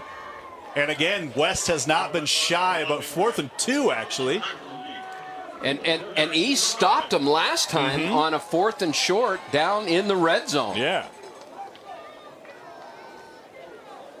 Okay. Clock is ticking. 8 minutes, 35 seconds left in this one. Time running out for the East. West just trying to chew up clock, but also trying to put some points on the board. They don't want to take their foot off the gas by any means. Dayton Bay, screen pass to the big fellow, Marcus Evans again. Zach Evans, sorry, his brother's Marcus Evans. Zach Evans had a hell and a high. They're both committed to the University of Montana. Zach's going this year. Marcus Evans going next year as well. It was a great play by the East defense. They just pulled up and stopped it. Nice tackle on a big boy. All right, we're going to take a quick timeout as they take a timeout on the field. 8 minutes, 15 seconds left in your Montana East-West Shrine game. The West team leads 21-12. We'll be right back.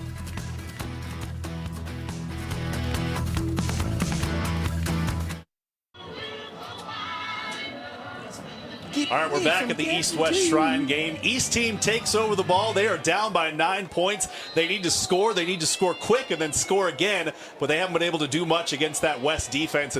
And Greg, you've been talking about the secondary all game long. They've just done incredible work. Oh! That is a perfect read by that defensive lineman. Yeah, wow. Almost an interception. As Whitman throws it over the middle. I didn't see exactly who it was. Who was it? I think it was 44. Taking a look at replay again. 44. Was it Aiden Lee out of Butte? He just sat right on top of that. Was that who it was? A lot of pressure in his face. It is Aiden Lee. Was. Okay. Boy, what a great read by Aiden Lee. He's another alternate. I love it when these guys kind of don't know if they're going to play. They get that call, they show up, and they make their impact and presence felt. That could have been a play of the game right there. Yeah, they force East through the air, and I just don't think they can play with this secondary. It's just too good. It's tough. It's awfully tough. They're not making it easy. All right, Whitman rolling to his left, throws across his body, finds Junior Bergen, who makes the catch, comes down with it. That's what the East needed on this drive. A big play to move the chains. Big throw and catch. Take a look at the replay on this one. Just takes it out, rolls to his left, throws with his right, hard throw. Bergen there. Nice. Just like that. So Bergen played quarterback for Billings Senior this year, threw for over 1,000 yards and 13 scores, ran for 917 more touchdowns as well. So that just kind of shows you what kind of athlete this guy is. And Whitman goes back, looking deep to his left. He's got Jackson Berkeley, but another incredible play from TJ Roush from Missoula Sentinel. That secondary will not be tested tonight. Both corners stood up all night long. Lowry on one side, this guy on the other side. Yeah, they're tough. Got some front runners from defensive MVP. I don't know who you'd give it to at this point. You can see that Coach Fitzgerald's frustrated. That's what corners do. They frustrate you. They do. And they cost you a lot of money, too. All right, so that brings up 2nd and 10 from the 49. East has to do something with under 8 minutes left to go. Whitman pulling the ball down, running, and he will Oh, and he gets find a his way first down across out of the a first scramble. down. So that's a huge play on a broken play for the East team. Carson Whitman making things happen with his legs. We are now over $20,000. And it slowed down. Don't slow down. Don't bears slow repeating. down. You guys have done awesome. They Greg are said it, sad again. $20,000. We made it to $20,000. And we still have times left in this. They're sad. Keep calling that phone number as Whitman finds his man. That's a gain of about 5 yards for the East team. They keep moving forward. That's a positive. I'll tell you, donate as hard as these guys are playing. I mean, they are playing lights out. That was Padraig Lang with Imagine calling that house and saying, we're going to take one of the lanes, and Mom says, no, you're either taking both of them or none. That's what it was. Yeah, Brady and Padraig Lang committed to the University of Montana. Now, fun fact, their dad, Ken, played on the 1984 Bobcat Championship team. So maybe he said that. Maybe he said, no, you're taking them both. That could be. They're a package deal at that point. You got to call them up. You got to take them both. But, they both had their moments tonight. But it's going to be weird seeing Ken Lang wear a University of Montana jersey while supporting his kids. I don't know. We'll see. It'll take him a bit to get used to it. A house divided. Happens all the time in Montana. Right. 6:41 left. East with the ball still 3rd and 4. Whitman. Oh, that's an illegal substitution, isn't it? It is. Oh, maybe not. Was that Hunter? It is. Carson Hunter back in for the East team. No, Whitman again throws it over. Wow. Every time it looks like the East might have something, the West secondary comes up and makes an incredible play. They do. I mean, how many names can we list in that play? It looked like Seabrood was there. Looks like Leonard was there. Roush was there. A lot of Sentinel guys. We're taking another look at the replay. Just impossibly good coverage. And it's hard. Again, it's hard to throw a right-handed throw, roll into your left. Coach Fitzgerald's rolled him out to his left almost every time. Jace Kluswich did the emphatic pass breakup. All right, 4th and long. Whitman unloading downfield. And it's overthrown, almost intercepted again. It would have been best just to, the outcome's the same. It's going to be a turnover on down. And, I think with 6 minutes, 30 seconds left, I think the West team can start breathing a sigh of relief with the taste of victory on their tongues as we get a little closer. East will need to come up with something to get a stop here. But we're going to take a quick timeout as well. 21-12 with 6:29 left in your Montana East-West Shrine game. All right, we are back at the Montana East-West Shrine game. Time running out on the East team. They just turned the ball over to the West again. Came up short on 4th and long. Incomplete pass. I think the East is going to get a big dose of Jenna Carroll. Yeah, I think so. 6:29. The tough runner from Missoula Big Sky in at quarterback for the West team, and he's going to do what he does. Pull the ball down, lower his shoulder. Run, keep the clock going. 6:22, no gain there, but clock keeps running. That's what they want right now. Yeah, they're going to get a big dose of Jenna Carroll. Hey, our people working the phones. They're up to 23,000. Great job. And there was questions. Are they in Billings? They are. The telethon is being run from the Shrine Temple in the basement in Billings. So everybody, they are here. They are in the basement, and they are working hard. And thank you, everybody, for the donations you're giving. Matching the effort of these kids playing on this field, which they are playing lights out. And keep those folks running the phones happy. There's still 5 minutes left in this ball game. We're at $23,000. We can push that up even higher. I'd love to see $30,000 by the end of this game as possible. Now's the home stretch. Let's do it, folks. mtshrinegame.org or that 1-833 number. It'll flash on your screen here. Keep those donations coming. That's what it's all about, Greg. What it's all about. 1-833-358-2128, the number to call to donate to the Children's Hospital in Spokane. Make sure these kids can continue to get this life-saving medical care. It's interesting how they started by the polio vaccination, or the polio epidemic. That's a big stop by East. This is East's last chance. I would think East would probably want to call a timeout here. They have three. They have three. 4:45 to go, and they need to score twice. No, they're not going to do it. So you know what West is going to do? They're going to bleed every second that they can off. They are lining up to punt, though, so the East will get the ball back, but they are running out of time to make an impact in this game. Can you believe they only scored 12 points in the first quarter, haven't even sniffed the end zone since then?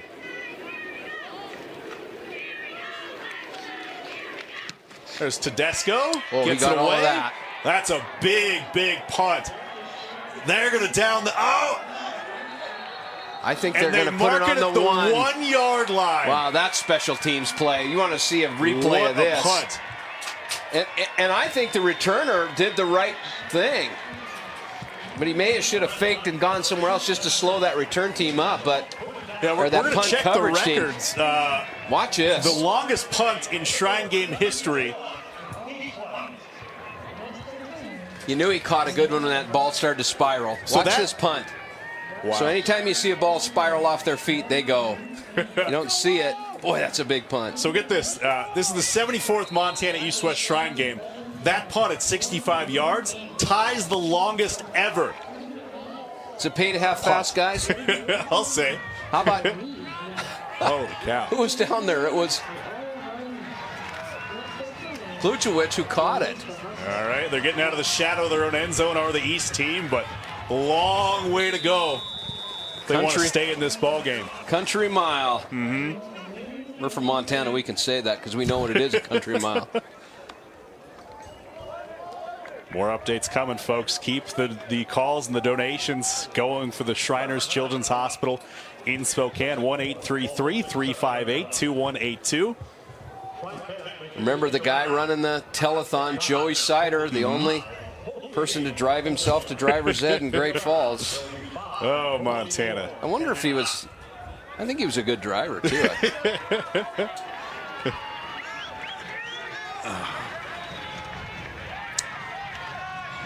Second and 4 for the East. Whitman rolling left, way out of the pocket, gets out of bounds to stop the clock. Close to a first down. That's a great shot. Didn't get there. 3rd and 2. Someone just gave another $107.50 in donations. $750 donation just came in again. That's getting matched. That is so awesome. We'd like to thank everybody and thank our athletes and thank the people who volunteer to make this happen.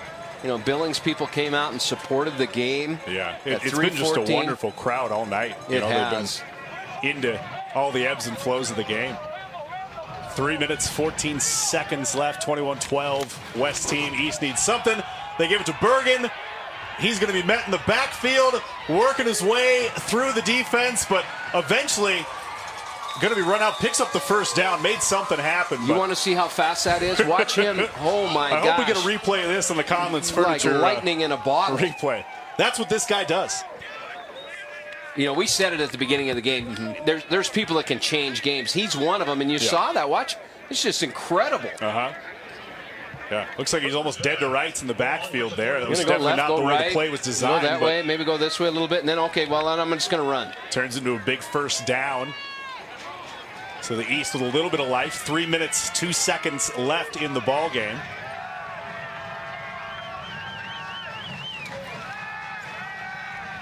Carson Hunter back in at quarterback. Rolls right, looks deep, he finds a man. Jaden Medlock with a reception. He was doing some damage on the ground earlier in this game, but he picks up the biggest reception of the game for the East team. We're going to take a look at that. Well, I'll tell you what, you got to credit the East offensive line for this. They gave him a long time to throw the ball. Yeah. You can tell people are starting to get tired right there in those 15-minute quarters.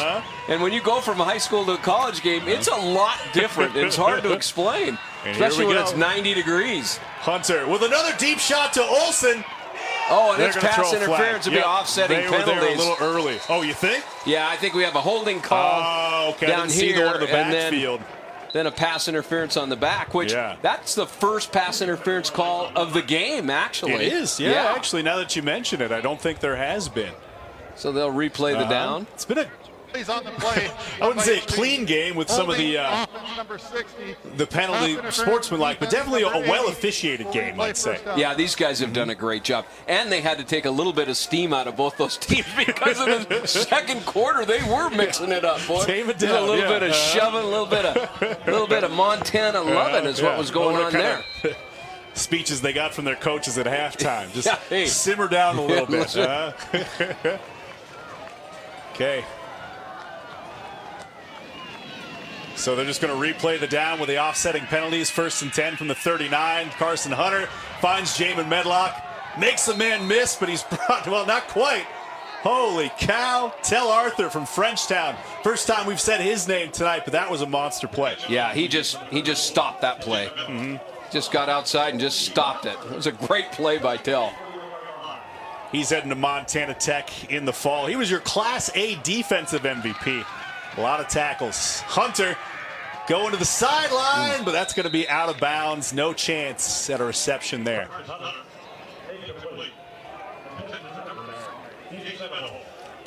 Two minutes, 18 seconds remaining in the ball game. East team needs points badly. 3rd and 8 in their own territory from the 41-yard line. They need to convert, move the chains, get in the end zone, and then somehow find a way to get the ball back.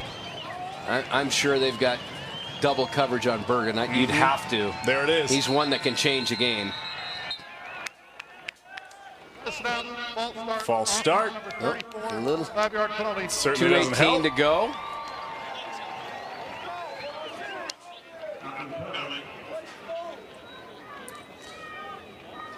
Keep the donations coming, folks. 2 minutes, 18 seconds. 1-833-358-2182. The number on your screen, or go to mtshrinegame.org. You can donate online as well. We definitely want to get that number as high as we can get it before the final whistle of this ball game. All for the children at this Children's Hospital in Spokane. Hunter in the pocket. It collapses. Rushes forward. Gino Leonard in on the stop. That defensive front for the West team doing their job yet again. Yeah, I just hats off to West from the second quarter on. Has basically really owned this game. So this is it. 4th down. 4th and 10. 150 to go. Yeah, and ball 3 game timeouts. right here. 3 timeouts. They're not using one. They're going to let the clock run. Some miscommunication. They got Paul Brott coming out on offense now.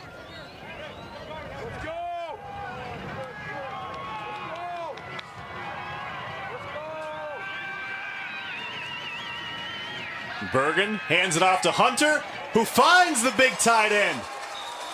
Or rather, that's Jackson Berkeley out of Billings Senior. 17, not 87. And the East continues to find ways to stay alive in this game. Minute 22 left. They move the chains again. Take a look They're again. up to. There are people at the basement are up to 24,500, and the phones are still ringing. Keep our basement friends happy, folks. They were sad for a while. They were and then sad when we for a said they were little bit. sad, people called in and made them happy. Yeah. Don't let the phone bank people get sad. Give them a call. Keep that money coming. We want a big, big number by the end of this ball game. Yeah, you never want basement people unhappy. And like a basement person who's unhappy, that's a bad deal. No windows. No windows. Drab no walls. air. Probably just a TV. Right. Maybe not even a TV. They're just listening on the radio, I think. Just one old black dial phone, probably. Just sitting there waiting for it to pick up so they can talk to you. Make them happy, folks. Give them a call or go online if you have access to computer. mtshrinegame.org. mtshrinegame.org. Keep those donations coming, please. 1st and 10 with a minute 22 left. East needs to make something happen. Carson Hunter overthrows Berkeley again after the first down connection. Clock stops, though, so it'll be 2nd and 10 for the East team. Berkeley's not a short guy either. He's 6'5". Yeah, he's going to be playing basketball at the University of Montana Western next year. You know how good you have to be to play college basketball at any level? It's tough. We got three of them in this ball game. Of course, Coulter Bales, Levi Torgerson going to play basketball at Montana Tech. Got a flag, false start, looks like. False start. Offense, number 34. 118. Play second down. That's my MVP. Defensive MVP.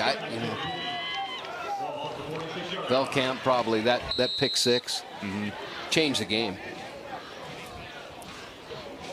So we're having some discussions up here. We have to determine players of the game by the end of this contest, and I tell you what, there's been some performances all over the place. Whoa! Oh boy! Oh boy! You want to talk about an outside player? Boy. I've called his name all night long. There he is, Soren Severud. Severud. Wow. Grizz Nation, get ready. I mean, I feel like all these players are trying to lock up defensive MVP at this point. It's been such a masterful performance from that secondary and the linebacking core. But Severud just grabs on, drives back, and holds on to one of the more dangerous guys in the entire state. The West team is celebrating. Their whole team comes out to the huddle. They can taste victory at that point.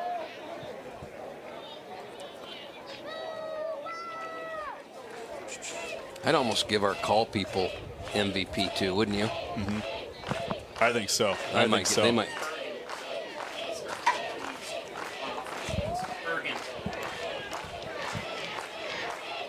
Okay. We are going to name our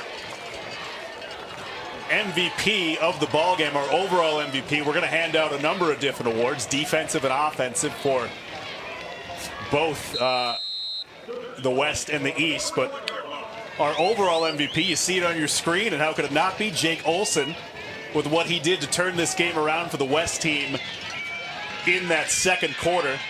Final gasp for the East team.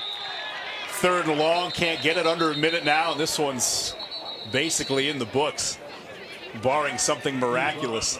And the West team on the sideline, they're fired up. They can feel it. They are and the fired crowd up behind them is feeling it as well. What an atmosphere out here tonight. Wow. And what a ball game. An interesting, unpredictable. It really was. Wild ball game. You know, a lot of all-star games, when they only get to practice a week in 98 to 100 degree temps, you can't expect much. But you know, that's just the beauty of this game. It's grown, right? And it's about space and athletes, and these coaches know how to put their athletes in space, and it's just an awesome game to watch. Yeah, absolutely. You know, there's been some hiccups on both sides, some miscommunications and stuff, but you know, just the performances and what some of these players have done through 60 minutes of football.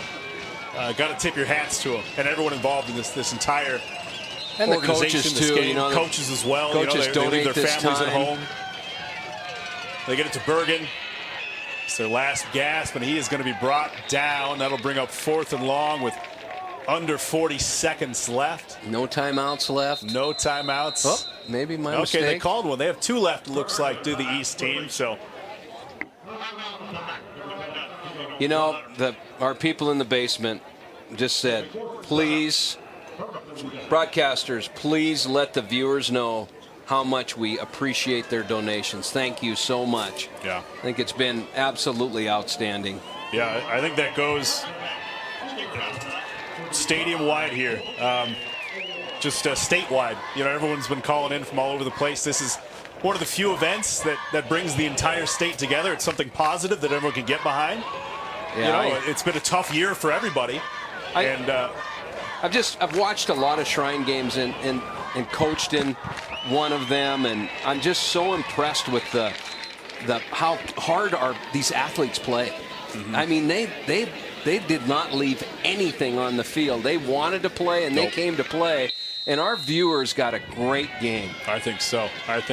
Yeah, what a way to come back after a lost year. No Shrine game last year. It would have been the 75th this year, but it is the 74th, and that's is all she wrote. Yeah, great minds. Jinx, holy cow. West team comes on the field to celebrate. I think they're still going to have to take a snap.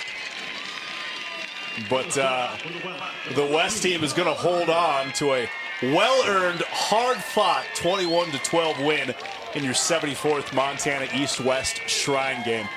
Just went over 25,000. We just got over 25,000, folks. Man, this is just what a night. $25,000 raised. Incredible all-star football in front of us on the field here at Dallas Stadium in Billings, Montana.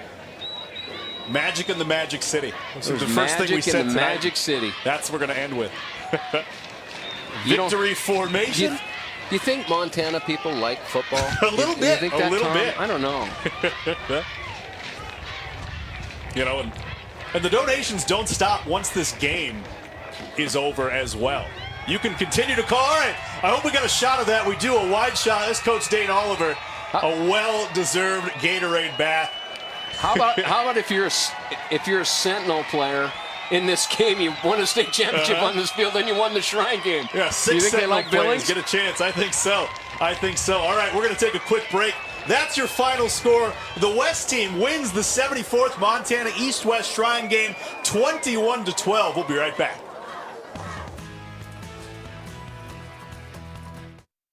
Okay.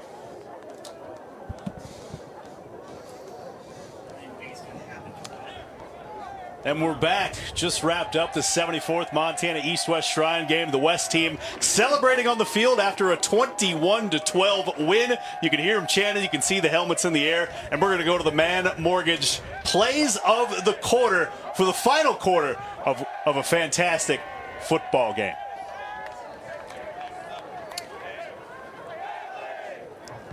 It's those defensive plays. Yeah, I think the West came out just really outplayed East in the second, third, and fourth quarter. I think the celebration might be the play of the game. Yeah, it might be. You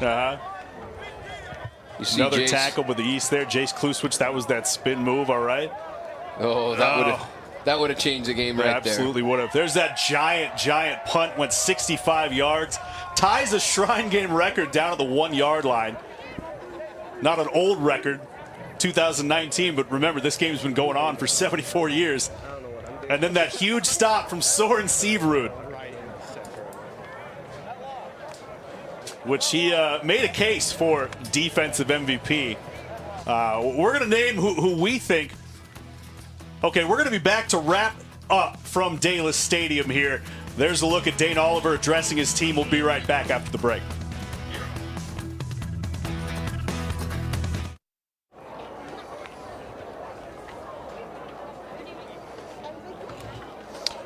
Welcome back after a fantastic Montana East-West Shrine game. We're going to rattle off who we determined and who the booth up here determined to be the offensive and defensive MVP. So we mentioned Jake Olson, the overall MVP. Coulter Janicaro, I'm getting those Janicaro boys mixed up. Your West offensive MVP, Toby Viltkamp. Defensive MVP after that monstrous pick six on the East side. Paul Brott is your defensive MVP. And then who do we have? Jamin Medlock. That's right. He's your East offensive MVP after a pretty excellent performance. And Greg, just what a incredible atmosphere. Just a wonderful night here and a fun game to watch. Oh, it was great. And, you know, the takeaways, number one, is these kids played so hard. And secondly, they set a record for donations for this year. And so it feels good to see Montana football with families together. It's just a great state, right? Yeah. It's just a great state, and we love our sports. And hats off to the Shrine, hats off to the parents and the coaches, and what a great night. Oh, 100%. You know, the West team on the scoreboard says 21-12. They're the winners, but personally, I think everyone won tonight. The kids, the Shriners, the Children's Hospital in Spokane, and that is all the time we have for you tonight. Thank you, Montana, for joining us for the 74th East-West Shrine game. I'm Tom Wiley. Thank you, Greg. Thank you, everyone in the booth. Good night, everybody.